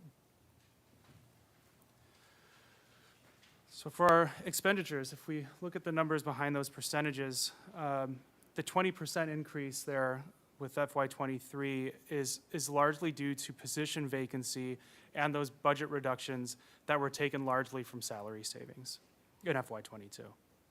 In FY23, our maintenance and support and other services are staying largely status quo, and the difference in the other supplies and services were one-off costs in FY22, like the training room remodel.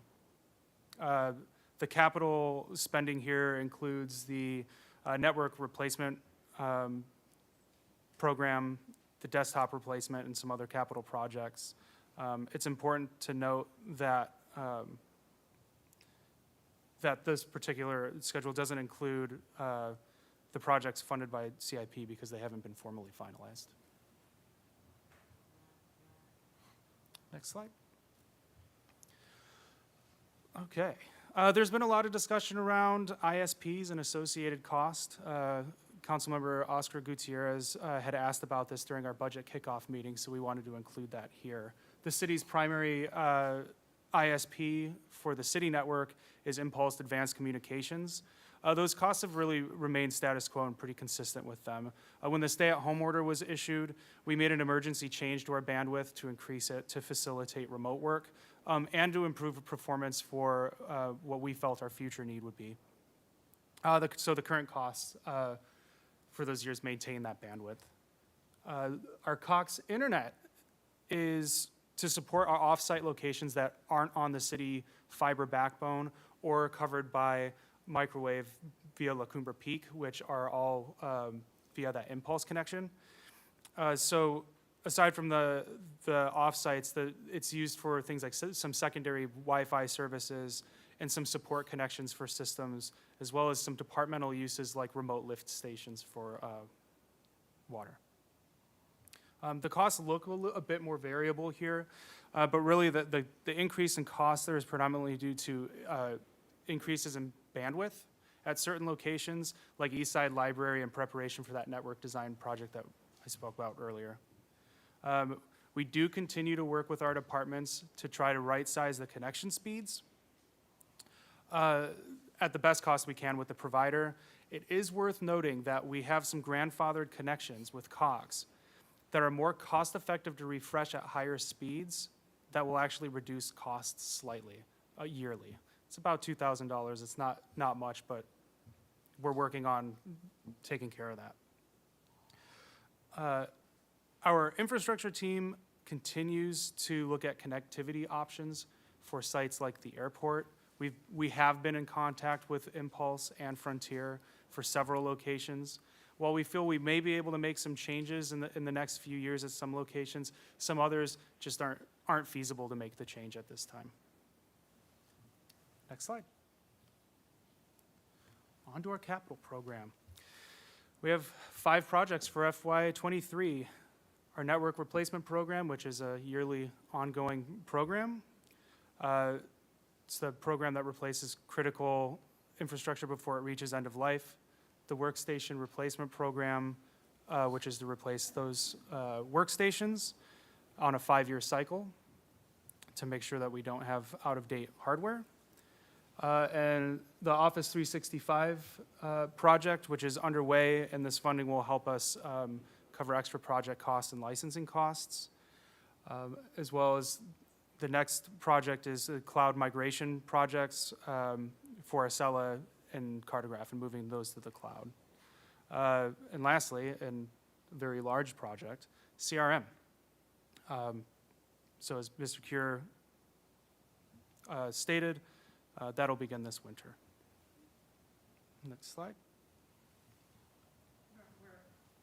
We actually need to take a quick break for our translators, and then we'll come back and finish the rest of the presentation. Right, yeah, well, no, we need to finish up here, but, yeah, we do need a break for these guys, so we'll be back in 5 or 10? 5. I saw this and I was like,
streamlined and effective help desk can save the organization money and staffing resources by enhancing efficiency for departments and boosting productivity. A help desk supervisor is required to take full advantage of the investment in technology. In addition, a help desk supervisor bridges the gap between the infrastructure and the applications teams. It allows the infrastructure supervisor to focus on the infrastructure technology, which includes the network, internet, wireless, servers, and cybersecurity, so some pretty important parts of our network. The infrastructure team is often the busiest team on an IT department. Splitting the infrastructure group into 2 supervised units will increase coordination and communication, as well as reduce the supervisory burden by creating teams of a more manageable size. Next slide. Incidents and service requests for the help desk have collectively increased approximately 150% from fiscal year 2018 to fiscal year 2021, as seen on the graph. We do expect that to increase another 10% this year. You'll also notice that the backlog of requests have also increased significantly. Backlog requests are requests where we have not met our service level agreement. This means that we cannot keep up with the demand. Staffing levels have remained the same during the same time shown on the graph. In addition to the complexity of the service requests received, they have also expanded as well. These increased request levels can cause delays in resolving issues and cause productivity issues throughout the entire organization. Next slide. Outcomes from creating the help desk supervisor is methodical, consistent, and improved customer service. Necessary oversight of existing staff for improved coordination because of increased workload volume, and a dependable inventory and replacement plan. The position also provides a senior level position for escalation of requests that may need additional attention. We want to be able to provide after-hours support to our customers. This added staff member will be the first piece to allow us to provide much-needed after-hours technical support to our library, Public Works, the airport, and the fire department that do not currently exist. The estimated annual cost for salary and benefits for the position is $175,000. We do plan to cover the first year costs utilizing reserves from the IT fund. These costs will need to be fully covered in fiscal year 24. Next slide. The second position we are requesting is an IT project manager. Currently, project management for internal projects is managed by the supervisor responsible for the technology being implemented. Reducing the availability of the supervisor to lead, provide support, and supervise staff adequately. An internal IT project manager could plan, initiate, and manage all city technology projects throughout the organization. In addition, they can serve as the liaison between the technical staff and the business aspects of the projects. They can also plan project stages and assess business implications for each stage and monitor progress to make sure we meet deadlines, standards, and cost targets.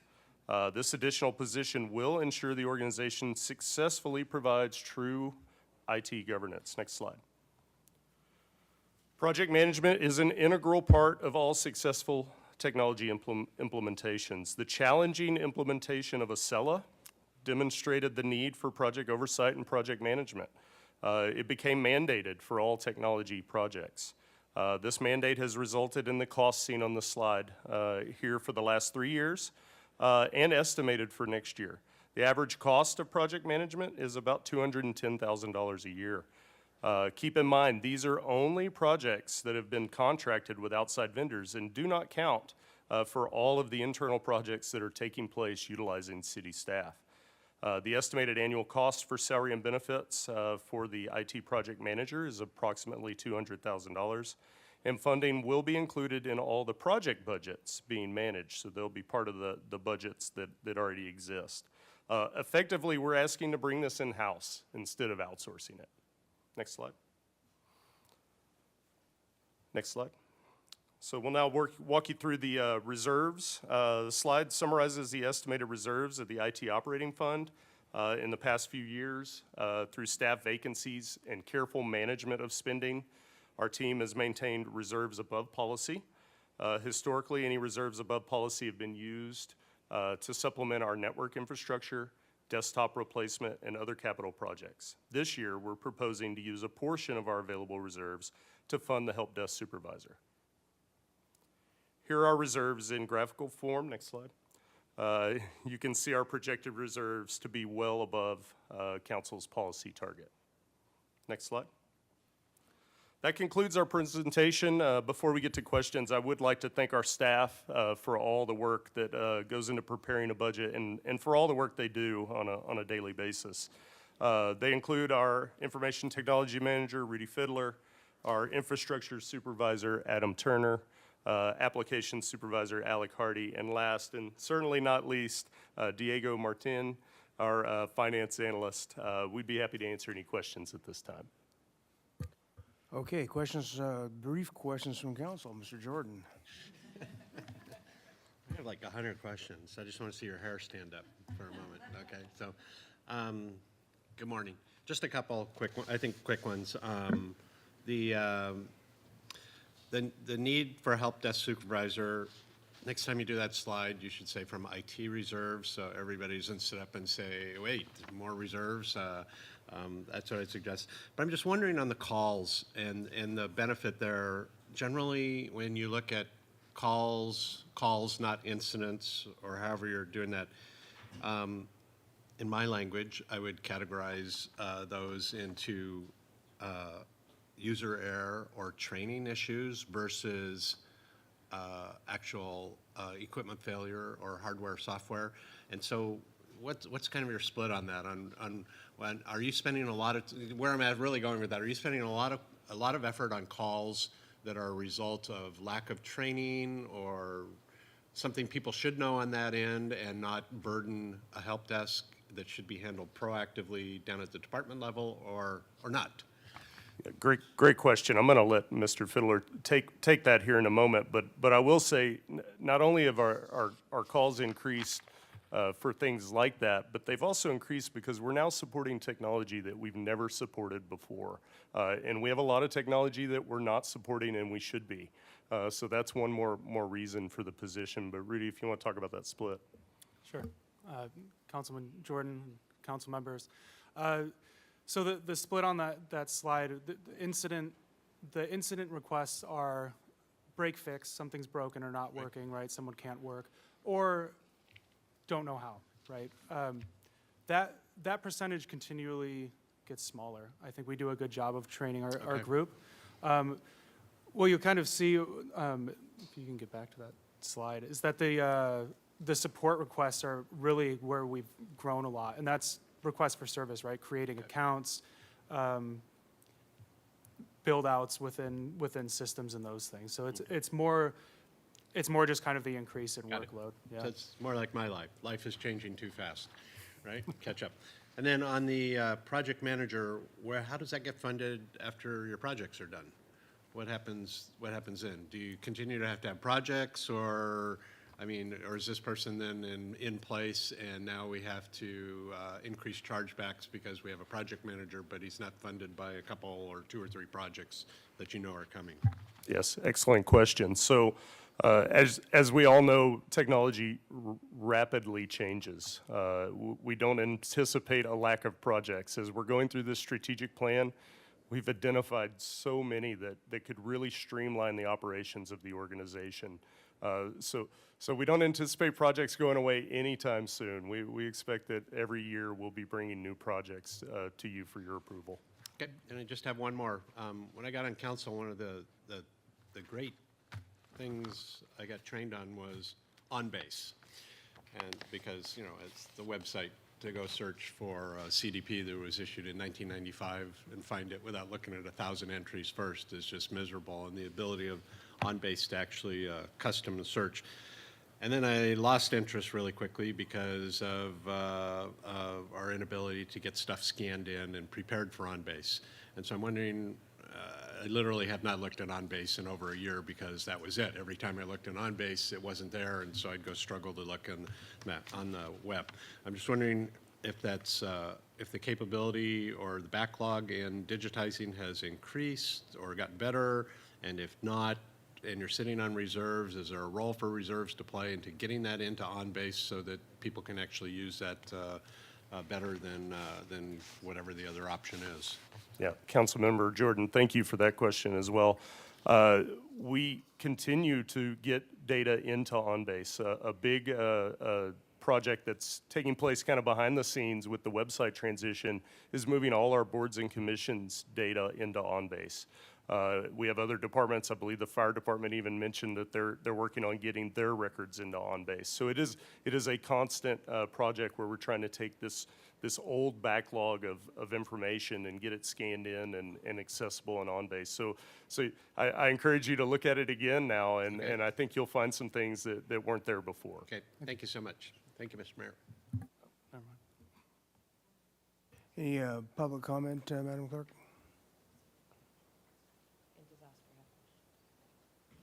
No, Mr. Mayor. Ms. Nedden? Sorry, momentarily forgot which button to push there. So just comments, welcome aboard. I really appreciate the new direction that this is taking and the 5-year strategic plan, and really identifying that we want to be modern and streamlined and efficient and heading in that direction. You're really hidden heroes. I mean, we don't notice, we take it for granted until something doesn't work, and then realizing how much. But on top of that, how adaptive and nimble during this whole pandemic, and really keeping the city operations going. None of us could be doing what we're doing without all of that support and infrastructure built in. Very excited about your description of GIS applications and growth in that. Like, I know that that's the way that information is shared and looked at and communicated, and I really see that across all the divisions and that we have in the city. And I just couldn't be more excited about that increased mailbox. That's such a, but that is a example of a small thing that seems so small, but all of these little things that you're taking care of all the time is what lets us just keep moving and working. Way to go on the website. Cannot wait to see that as well. And thank you. Thank you. Mr. Frieden, briefly, if you would. Yes. There you go. Just wanted to say, just express my appreciation. I asked my questions during the 5-minute break in the interest of time, Mr. Mayor. And again, just all that you do, I think you have a good story to tell to us and the public. I think there's so much that I've learned today. And then, when we think about infrastructure in the city, most people think of roads and buildings, but we also have the technology infrastructure, which is just as critical, because if you go down, the ability for our entire city goes down too. I mean, you saw what happened with the scheduling for our public safety when the outside it was hacked, and so then there's just repercussions on that. So I appreciate the attention to detail on cybersecurity and getting that up, 24/7 with outside contractors that are able to help us with that you mentioned, and just really appreciate that, and looking forward to the new website. And I'm like Councilmember Jordan, I'm gonna have to go back to on base. I haven't been on there in a while, so I'm gonna follow up with you, Mr. Cool, if any questions, and I'll give you feedback either way. So thank you. Absolutely. Thank you. All right, thank you very much. Great presentation. We'll go. What's that? Does Oscar have a question? I don't, Mr. Mayor, I don't see hands raised You can tell me they got their hands raised, so. from Mr. Gutierrez or Ms. Harmon. I'm sorry? I don't see hands Thank raised you. from those members. Thank you. We'll take the Waterfront Department, please.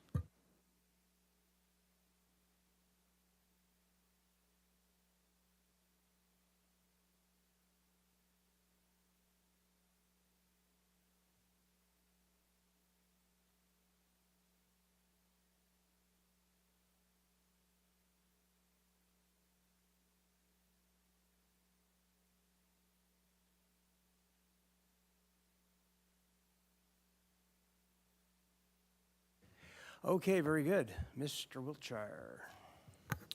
Yeah, all right.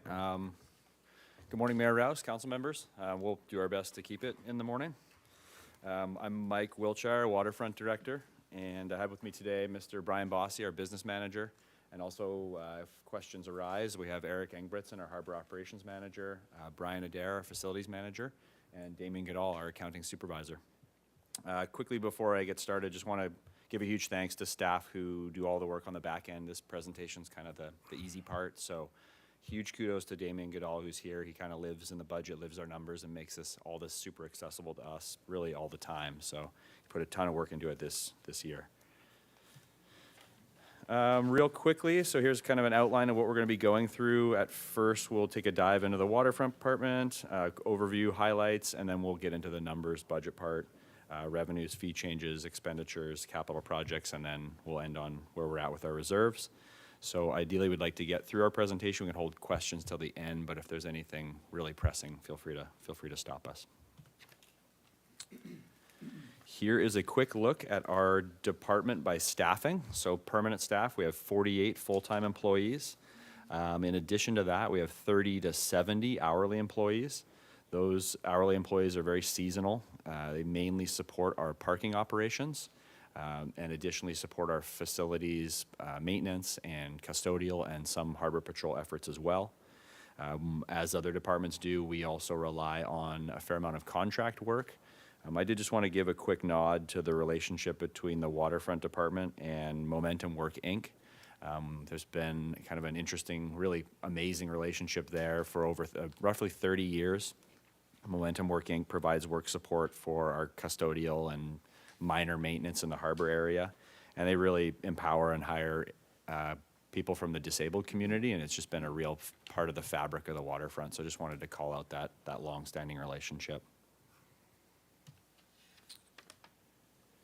Here is a look at our org chart. So at a high level, we really have 3 operating divisions that do what we need to get done.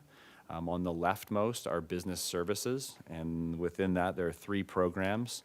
So our property management program does just that. So we're a landlord to 61 tenants, and so they manage the licenses and leases with those tenants and all of those operations. In addition to our property management, we have our parking services. We look after 10 coastal parking lots and a little over 3,000 parking spaces. So all that comes with that is what our parking group does.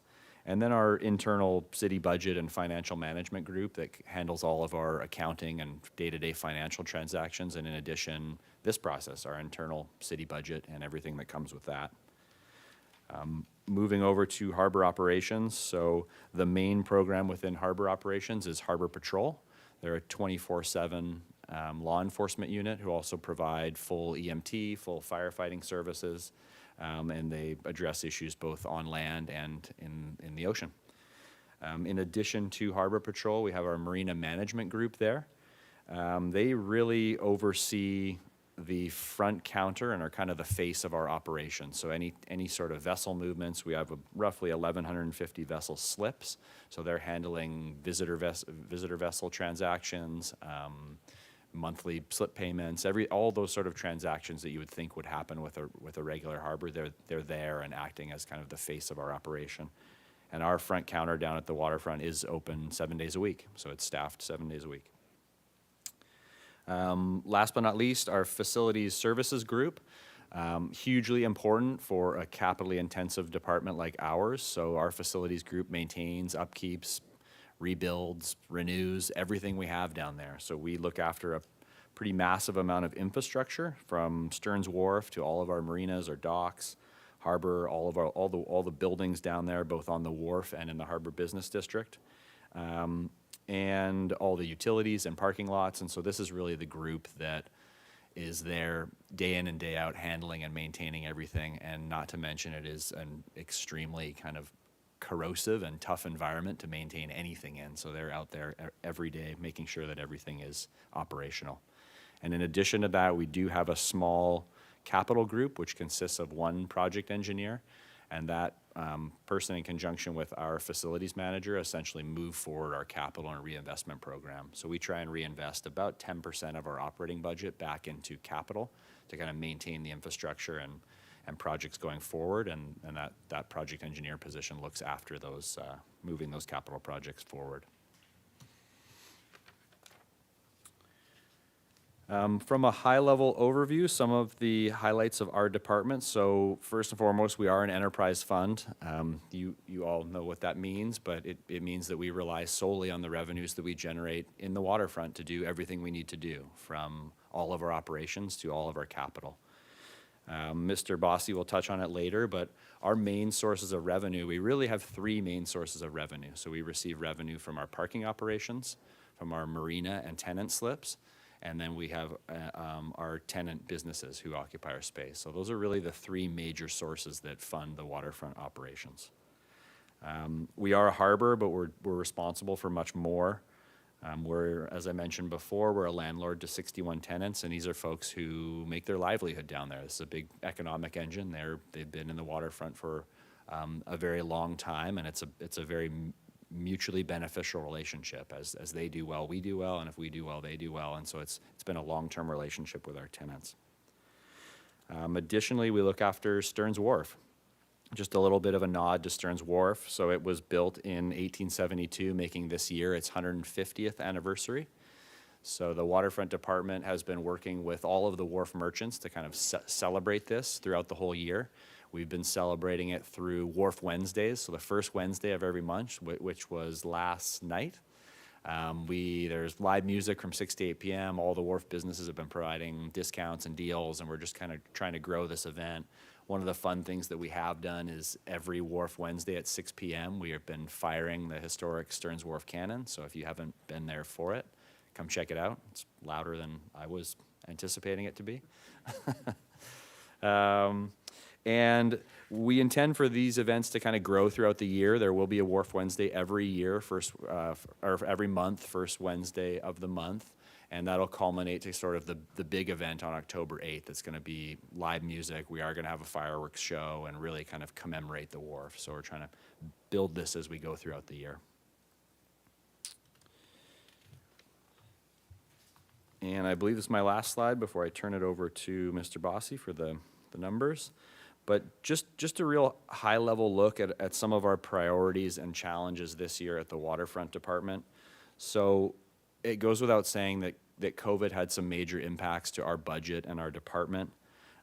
Some of the bigger items, we deferred roughly $1.6 million in rent. This was funds real time that we utilized to run our operations, so we didn't have access to that money through that.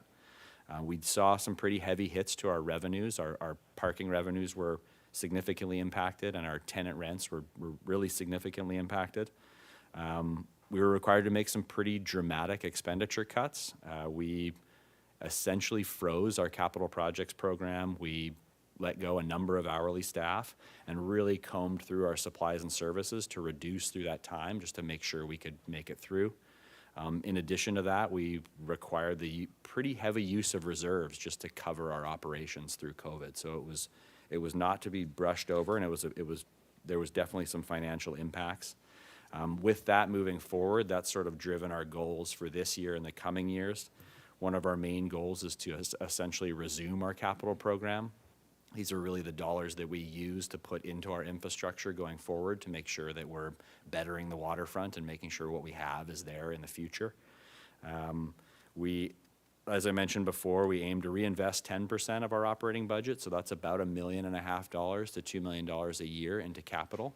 And that, again, that's just planning and reinvesting in maintenance and infrastructure to make sure we have a thriving waterfront going forward. And it's looking like we're going to get there. So FY23, we are proposing today to fully fund our capital program this year to get back to some of that critical maintenance. As revenues get back, we'll be able to plan as we go, and hopefully revenues come back as we expect, and we'll be able to move forward with our capital program as we'd hope. The other big thing is we would like to ensure that we're funding our reserves to policy level. We really hit these reserves pretty hard through COVID, and how we fund our capital is through reserves above policy. And so policy reserves is really kind of the bare minimum for the Waterfront Department.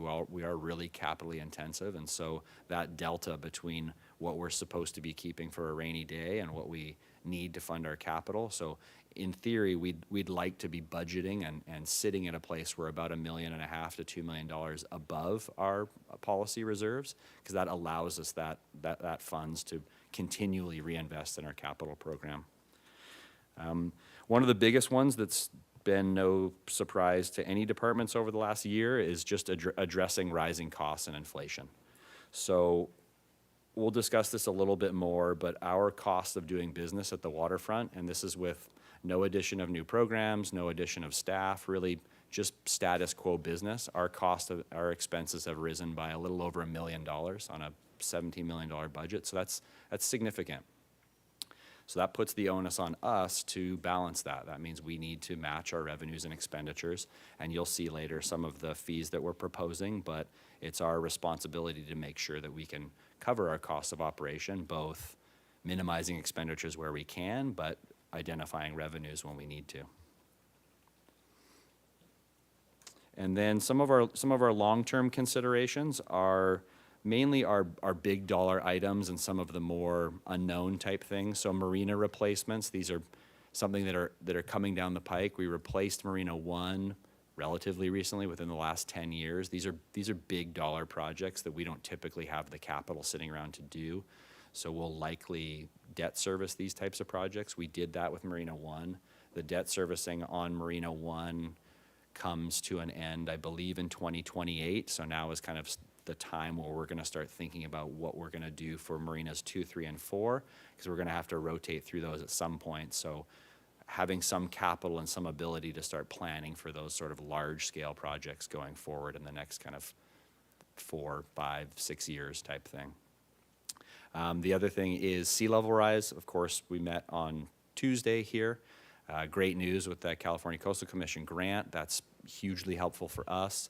Prior to that, we had been putting some money aside, not huge dollars, but we had $100,000 here and $100,000 there in our capital plan to kind of start this same planning process. This is fantastic that this grant will now sort of fill that dollar amount, and we'll be able to free up those dollars for running the waterfront operation.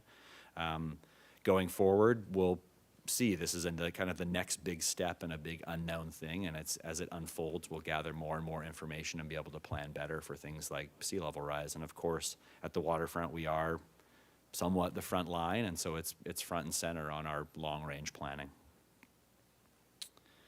And with that, I'm going to pass it over to Mr. Brian Bossy to get into the budget side of things. Good morning, Mr. Mayor and council members. Jumping right in, we have had quite a long process to get to you today. Just wanted to let you know what we've done. We started back in, actually, budget season is all year long, but we started formally meeting with our Harbor Commission Budget Subcommittee back at the end of January. We've had 3 subcommittee meetings with them. We've also had 3 meetings with our full Harbor Commission discussing budget issues and ideas moving forward that finally brings us here today on the 5th of May. Jumping right into revenues, we anticipate about an 8% increase actually nearly 9% increase in our overall revenues, topping out at just over $17 million. And these figures you see here are from the kind of summary page in your online binder or your online budget book. And I'm going to break these down into a little bit more palatable slices of the proverbial pie in the next chart, or in the next slide, but the percentages are what those categories make up of the overall budget. So this, for us, is a little bit more digestible. This is going to each of the different divisions and revenue sources in your online budget program. So we start out, again, a little over $17 million. We have commercial leases.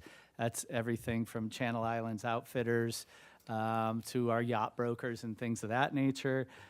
We have our leases food. That's obviously all of our restaurants. Many of them or most of them are on percentage rent leases. Leases other are smaller leases that don't quite fit into those categories. Yacht Club, National Oceanic and Atmospheric Administration offices, things like that. Our interest income that is handled by our finance department. Parking and permit fees, as Mr. Wiltshire noted, we operate 10 parking lots, 2 of those shared with City College, and over 3,000 parking spaces. Our slip rentals, that's our 1,143 slip marinas, the 4 marinas we have. Visitor fees, we do kind of act like a hotel, if you will. We have upwards of 50, 60 slips that we rent out to visitors coming up and down the coast, and so that generates about $750,000 a year. We continue to remain a very popular place to stop for our mariners. And then we have slip transfer fees, which we've been working on over the last 2 years, our slip transfer policy subcommittee. So we have some news on that in future slides. And then we have our live aboard fees. We have generally fluctuates about 100 people who live aboard within our marinas, kind of our eyes and ears, if you will, out in the marinas. And then we have miscellaneous. That is kind of a big number for miscellaneous, but that's where our cruise ship revenue comes in. That's where we classify that. Mr. Bossy, You know, I should, yes, I was just going to, Before you my continue. notes say, we are going to move into our proposed fee adjustments, and the first few I'm going to get into are regarding slips, so if anybody needs to dismiss themselves, now would be the time. Yes, thank you. I am a slip holder, and while not a technical legal issue, it is a more comfortable issue if I do step aside for this. So I'll be. Mayor Pro Tem Harmon is online, and she's aware of this, so she is your. Don't embarrass Thank you her. all.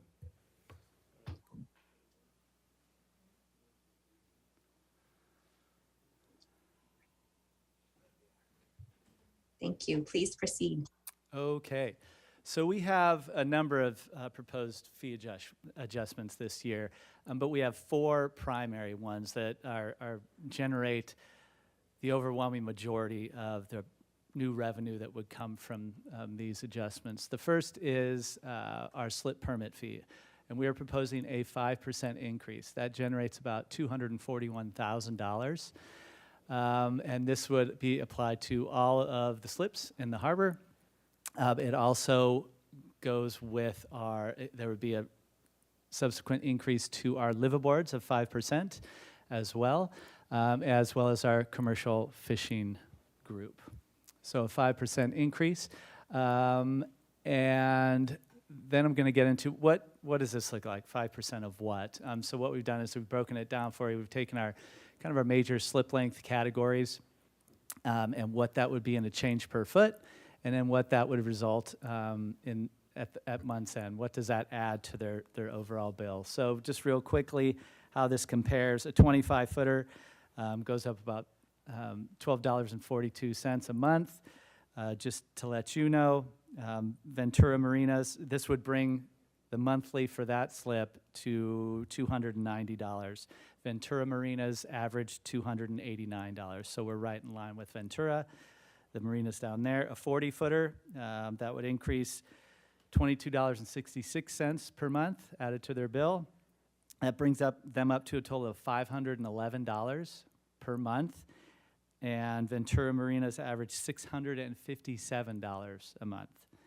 Lastly, just one more comparison, our 60-footers adds about $40 to their monthly bill, which brings it up to $879. Ventura Marinas average nearly $1,100 a month. So our 5% increase is well within the local area. One of the other items we are proposing to change is our slip permit transfer fees, and this is something that's been worked on for nearly coming up on 2 years. Our slip assignment policy subcommittee of the Harbor Commission has been holding regular meetings, public meetings, talking with our slip permittees and other members of the public, and finding a way to balance this, make this more fair and equitable, if you will. And so not all of our fees are going up, as you'll see from this chart. Some of our smaller transfer slips, or some of our smaller slips, they're actually going down. Their transfer fees are going down. We do estimate, we're thinking this is going to be a revenue neutral process, and that's what we've set it up to be. It's going to take a number of years, but this is the first rollout for this year, and it'll move on into subsequent years. Excuse me, Mr. Rossi, can I just pause you for a minute? So Mayor Pro Tem Harmon, if there are going to be any questions or comments on these slip fees and the slip transfer fees, I think the council should take those now before the mayor comes back to the dais. Thank you, Ms. Connect. Do any of our colleagues have questions? And I can't see your hand raised, so please jump in if you do. No questions? Okay, so then Thank you. Mayor can come back to the dais now and we can move on. Thanks, Mr. Rossi. Sorry, I know that's awkward, but. Made even more so because I am virtual. Thank you, everyone, for your patience. May I ask, Mayor Pro Tem Harmon, may I ask a question of Ms. Connect? Thank you. Yes, Councilmember Sneddon, please go ahead. So we're West Beach permit holders, so shall I excuse myself for the portion of describing those proposed fee adjustments? I think if you're more comfortable to do that, that would probably be a good idea. Since I'll do that and then come back in. Oh, it's I have that in a couple of slides, yeah. Okay, I'll when let you that know. happens, I'll just remove myself. Thank you. Thank you, Ms. Connect, for the clarification. So that was our first proposed, our major fee. And so the other three are listed here.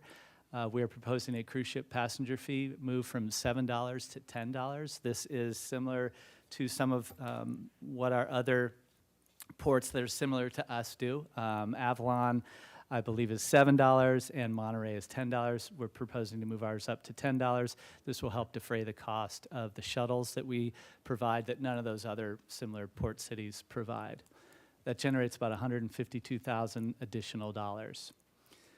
We are also proposing to raise our hourly parking rate from $2 to $2.50 per hour. This rate was last adjusted back in 2009. That would generate at our various waterfront lots a total of $523,000 estimated. And last of the larger four is our wharf parking rate. We are proposing to move that from $2.50 to $3 an hour. You might ask, why is that higher than our others? It is a requirement of the California Coastal Commission that what we charge on the wharf be higher than what we charge on our other coastal parking lots. So the sum total of just those four is approximately $965,000. So again, those are the overwhelming majority of the fees, the fee revenue that we're proposing.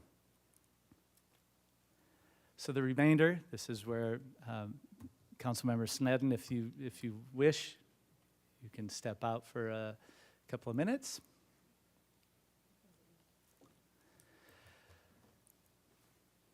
So the remainder of the fee adjustments total just shy of $29,000. The overwhelming majority of these are user fees that have not been adjusted in many years, some of them upwards of 30 years. And we'd like to get them up to more of a modern day standard, and then we won't have to do this at quite the level we are this year. So it includes everything from our skiff row permits to our Marina Gate Key and fob permit, just what the cost of those is, and that's just an equal cost of what they charge us. We turn around and charge our slip permittees. Surrendered parking tickets, so that's when you can't find your ticket and you're leaving one of the lots. Again, those haven't been adjusted since 2009. We have a West Beach outrigger fees and Catamaran Beach permit fees, as well as our bike locker fee. But all of those combined, as well as some of them that were slip related that I showed on the first slide, total about $28,000, just shy of $29,000. And as Ms. Kinnick mentioned in our first iteration where Mr. Rouse stepped out, if you have any questions on these fees before Councilmember Sneddon comes back in, we'll be happy to answer those. Questions for me? Nope.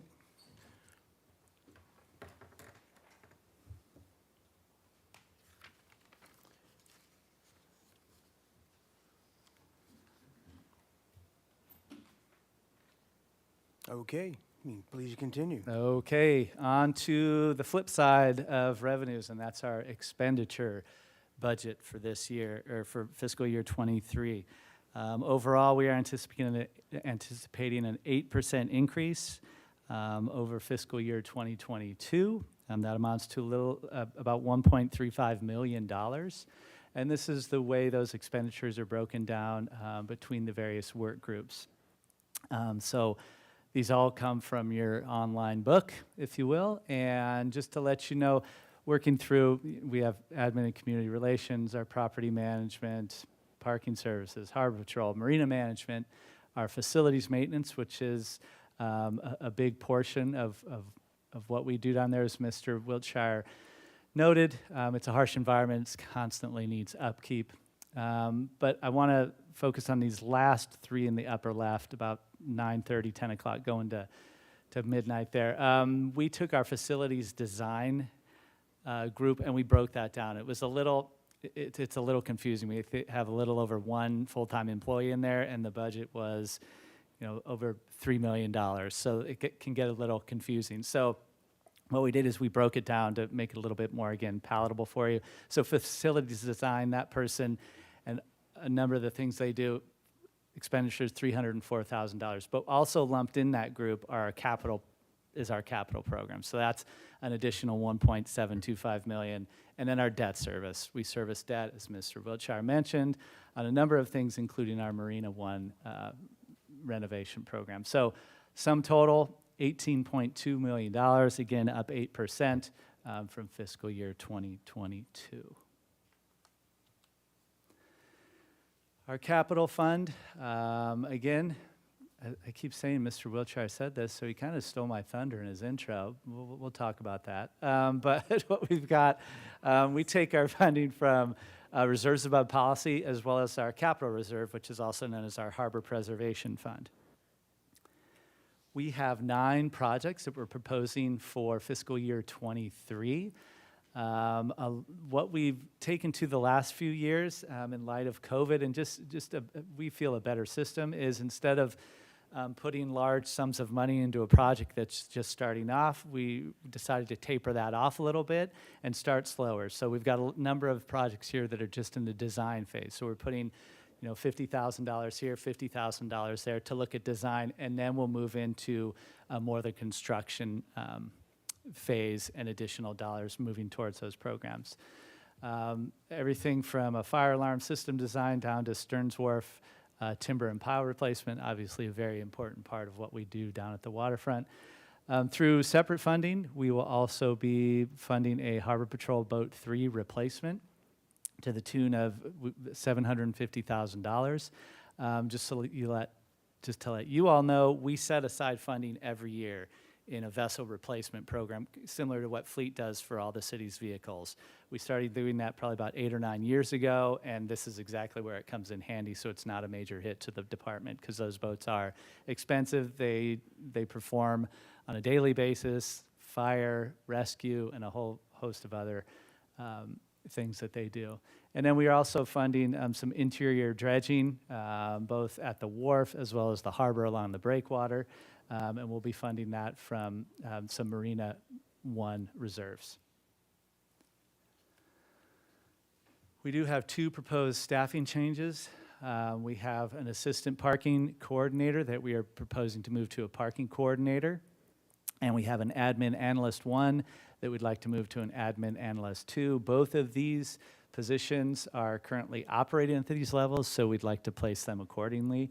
The net impact on our expenditures is about $17,000. Lastly, we have a few things that we think are getting us back to normal, pre-COVID, and we're excited. The first 2 are regarding some changes in ownership of some major restaurant space within the waterfront. The first is, you saw this a few months ago, new owners at the Harbor Restaurant. They are planning to remodel that entire building, upstairs, downstairs, and outside. They'll be doing it in phases, so they stay open. If they're going to renovate the top, the bottom will be open, and they'll flip that when they're done. We also have some proposed new owners at Chomp on the Rocks and Salty at the Beach down in the waterfront. You'll be seeing that's coming through, I believe, next week to full council. They also have plans for an extensive ground floor renovation and a change in the way things work down there. And then reactivation of waterfront events. We're very excited about this. We're going to have a full force July 4th fireworks display, so we're excited to see that back. You'll also see the Harbor and Seafood Festival back again this year after a 2-year hiatus. That'll be October 15th. Our cruise ship program is back up and running. I believe we have 3 more ships in this fiscal year. The last ship comes May the 20th. We have Parade of Lights scheduled for December 11th, so put that on your calendar. We also have kind of a year-end culmination celebration of the Stearns Wharf 150th birthday, and that'll be in October as well. We have Clean Sweep, also on a multi-year hiatus. That is actually this weekend, this Saturday. And we have the Nautical Swap Meet later this month on the 21st. And I'll turn this over to Mr. Wiltshire for the reserves. All right, Mayor, this is our last slide, I promise, and we've got 6 minutes left, so I think we can do it. This chart is fairly simple to look at, but it's really important. So this is a chart showing our reserve profile over the last couple of years. The large black bars represent our policy reserves, where we shoot for. That's our minimum policy to hold. And the blue aqua line represents our actual reserves held. So this shows pretty clearly that going into COVID, we had a relatively healthy reserve balance. We were about $3 million above our policy. Coming into COVID, FY20, you see that we had to utilize essentially all of those reserves above policy to fund our operations. And so this was really just making up for revenue that we weren't receiving. And so this proved that reserves were essential to kind of get our department through COVID. We were lucky we were in a good spot going into COVID because we utilized a large portion of those reserves. It's really important to note again that our policy level reserves are really our fundamental baseline. So we fund our capital program. As you can see in FY21 and 22, we are going back in the right direction. This is mainly due to some expenditure cuts and improving revenue profiles, but it's still not there. I mean, we are above policy, but that difference between the blue line and the black bar, that is essentially what funds our capital. And so on years when those reserves dip down to policy, we don't have any money to fund our capital and our infrastructure projects. And so those are things like Stearns Wharf pile replacements, harbor maintenance, maintaining all of our docks. These are pretty critical stuff. And so we really don't want to shoot for just keeping our reserves at policy. We really want to aim and structure our revenues and plan for the future to ensure that we're floating a little bit higher than that to start planning for large future capital infrastructure and just the capital projects that we need to execute on a yearly basis.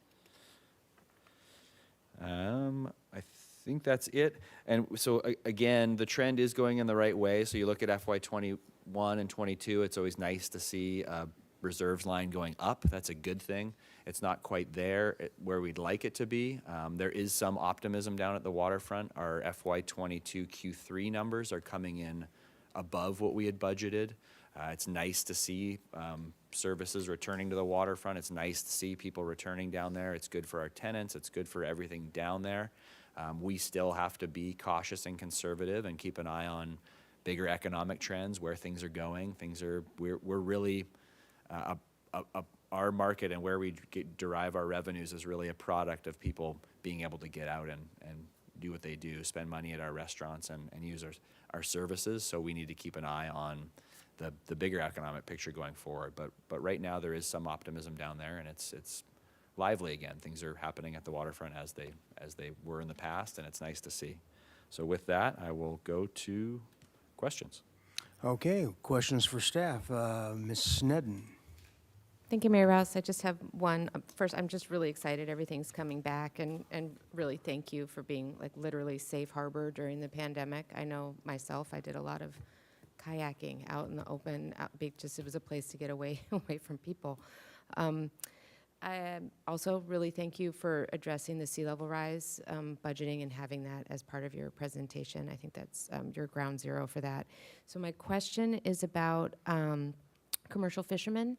And I know we've at council had support for the blue economy, and I think at Harbor Commission, they heard an item about matching funds, but it was after this budget item? And could that matching fund support be incorporated into this budget? Or if you could tell us the status of that. Yeah, Mayor Rouse, Councilmember Sneddon. So where we're at, we are still continually meeting with CFSB and Commercial Fishermen of Santa Barbara. We try and keep that partnership going. Most recently at our Harbor Commission meeting a couple weeks ago, CFSB made a request for $50,000 in grant match funding to the Harbor Commission and essentially to our budget. Harbor Commission did not approve that request, or they agreed to support CFSB, but they did not want to. They didn't move to fund that out of this year's budget. They wanted to kind of revisit that at a later date. Being council, you have ultimate say over the budget, so that's can be something to you. But Harbor, just for your information, Harbor Commission did not approve that request after some discussion. Thank you. Was that request after the budget was already approved? Like, was it considered in that part, or was it after that part? I'm just trying to understand the Harbor Commission. Councilmember Sneddon, it was before, so that request was made a couple weeks ago, and so it could be incorporated into our FY23 budget because we haven't approved that yet, and so they did not approve that to be put into the FY23 budget at this time. Okay, I'll just make That's my Harbor quick Commission. comment now that I really would like to see it approved. I'll put that out there now. Mr. Jordan. Thank you, Mr. Mayor. So I'll echo that, of course. I thought the Harbor Commission meeting was a step backwards from where we were going. Down there, you guys incorporated the setup of a subcommittee of the Harbor Commission, specifically for commercial fishermen interests and how to get them to be part of the diversification of both your appeal and your revenue generation down there, and to get back in line with the tidal lands grant. I was really taken back by by some of the comments at Harbor Commission, and I will, when this does come back, I will be looking for support up here to put that $50,000 into the budget. I think it's pretty inconsequential, but it's pretty significant from their continuing ability to move forward. And to that end, too, I would love to see you spend some time somehow to get them worked into your objectives. Okay, so they are not listed anywhere in your budget materials as one of your objectives. And you know, when I flippantly say you're a property management and rental income group, this is kind of one of the examples of, I think, the disconnect between what goes on down there that's so important to generate revenue and how we need to improve on the engagement with the community, the history and the culture of the waterfront, and what it means to just be on the water. So I'll leave you with that. We'll see you again in a month on that. And then that slide on the reserves is just, I don't like it. So I kind of get it, but why does the accounting system, process, or structure not allow you to incrementally make that reserve line smaller because you're pulling increments of what you know are future capital projects out of that exhibit so that you don't have a $3 million reserve sitting there for me to have to defend to a member of the public who sees their slip fees going up 5%. Does that make sense? I mean, I don't know anything about it, but I'd call it like a restricted capital fund part of your reserves. I think Creeks does that, I think when they show their reserves, they have multiple sets of reserves, and they have reserves where they're gathering money for a project that's coming down the road. And that's, I'm only smart enough to be dangerous on this, so I'll let you finish up for me, Mr. DiMartini. If I may, Councilmember Jordan, Honorable Mayor, thank you so much for that question. So we have done a lot of work over the past year to try and standardize citywide across all of the major funds how we report reserves. And it's a bit of a work in progress. And so the Waterfront has made a great deal of progress in doing so. And what you're suggesting is what we do in the water and the wastewater enterprises. We do have separate funds, and we identify specific allocations that go towards capital improvement projects over time. And so I think that's something that we will work toward with the Waterfront Department over the coming year. because it's not truly available reserves. We are appropriating those money over time for capital investments. Okay, I appreciate it. And you know, there's some conversation down there with a few people on money you're holding and prices for slip fees and anything else. And when you then have to pick up that exhibit and try and defend it, it's a tough defense when you're just saying, I'm holding $3 or $4 million for future projects. And, you know, you have to like, how do you support that really well? And so I'd encourage you to move towards that too. Yeah, no, thank you, Mayor Rouse. And just to answer that, Councilmember Jordan, and thank you, Finance Director DeMartini. Just from a step back as well, we are a very capitally intensive operation. I think having $3-4 million for a rainy day is probably, some could consider that not enough. We have no general fund backstop, no taxpayer backstop. We just witnessed a single economic event where we tore through about $3 million of that. If we were at policy and COVID reenacted itself, we would be in a really, really tough spot. We have essentially nowhere to go for funds other than parking, slip holders, and our tenants. So I'm hearing two things, is raise your reserve target level so that I don't have to defend the two lines there, and also look for the equivalent of a restricted capital set of reserves so it just doesn't become part of that math. Appreciate it. Thank you. Thank you, Mr. Mayor. Mr. Friedman. Thank you. I will be brief. I support the $50,000 for the commercial fishermen to come back to us for consideration. And for all the work that we've been doing on it, I think it's essential, and it builds upon the grant and everything that they had before. So I want to continue moving that forward. And then the same comments on the reserves of trying to identify the capital. I know we have the Harbor Preservation Fund, which is part of it, but then we have these above and beyond. So maybe we could combine those or whatever it is that we need to do to identify that it's capital. So Councilmember Jordan pretty much articulated where I'm at. Raise your reserve policy if you need to account for what you were articulating, Mr. Wiltshire, and then the capital. So, and again, just thank you for everything down there. Things are going great. I'm going to be there down the waterfront tonight for my son's birthday, so I'll be contributing to the waterfront tonight. Thank you. Ms. Gorman, are either Mr. Gutierrez or Ms. Harmon trying to weigh in for questions? Mr. Mayor, just very briefly want to echo my support for the commercial fishermen funding and my appreciation. Thanks. Thank you. And Mr. Gutierrez, go ahead. Mr. Gutierrez.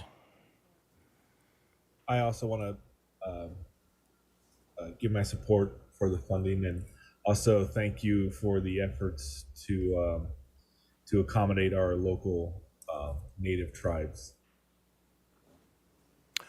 All right, very good. Are there any public commenters online or waiting? No, Mr. Mayor. Okay, very good. And do we have final comments from council? Hot dog. We stand adjourned. Thank you very much.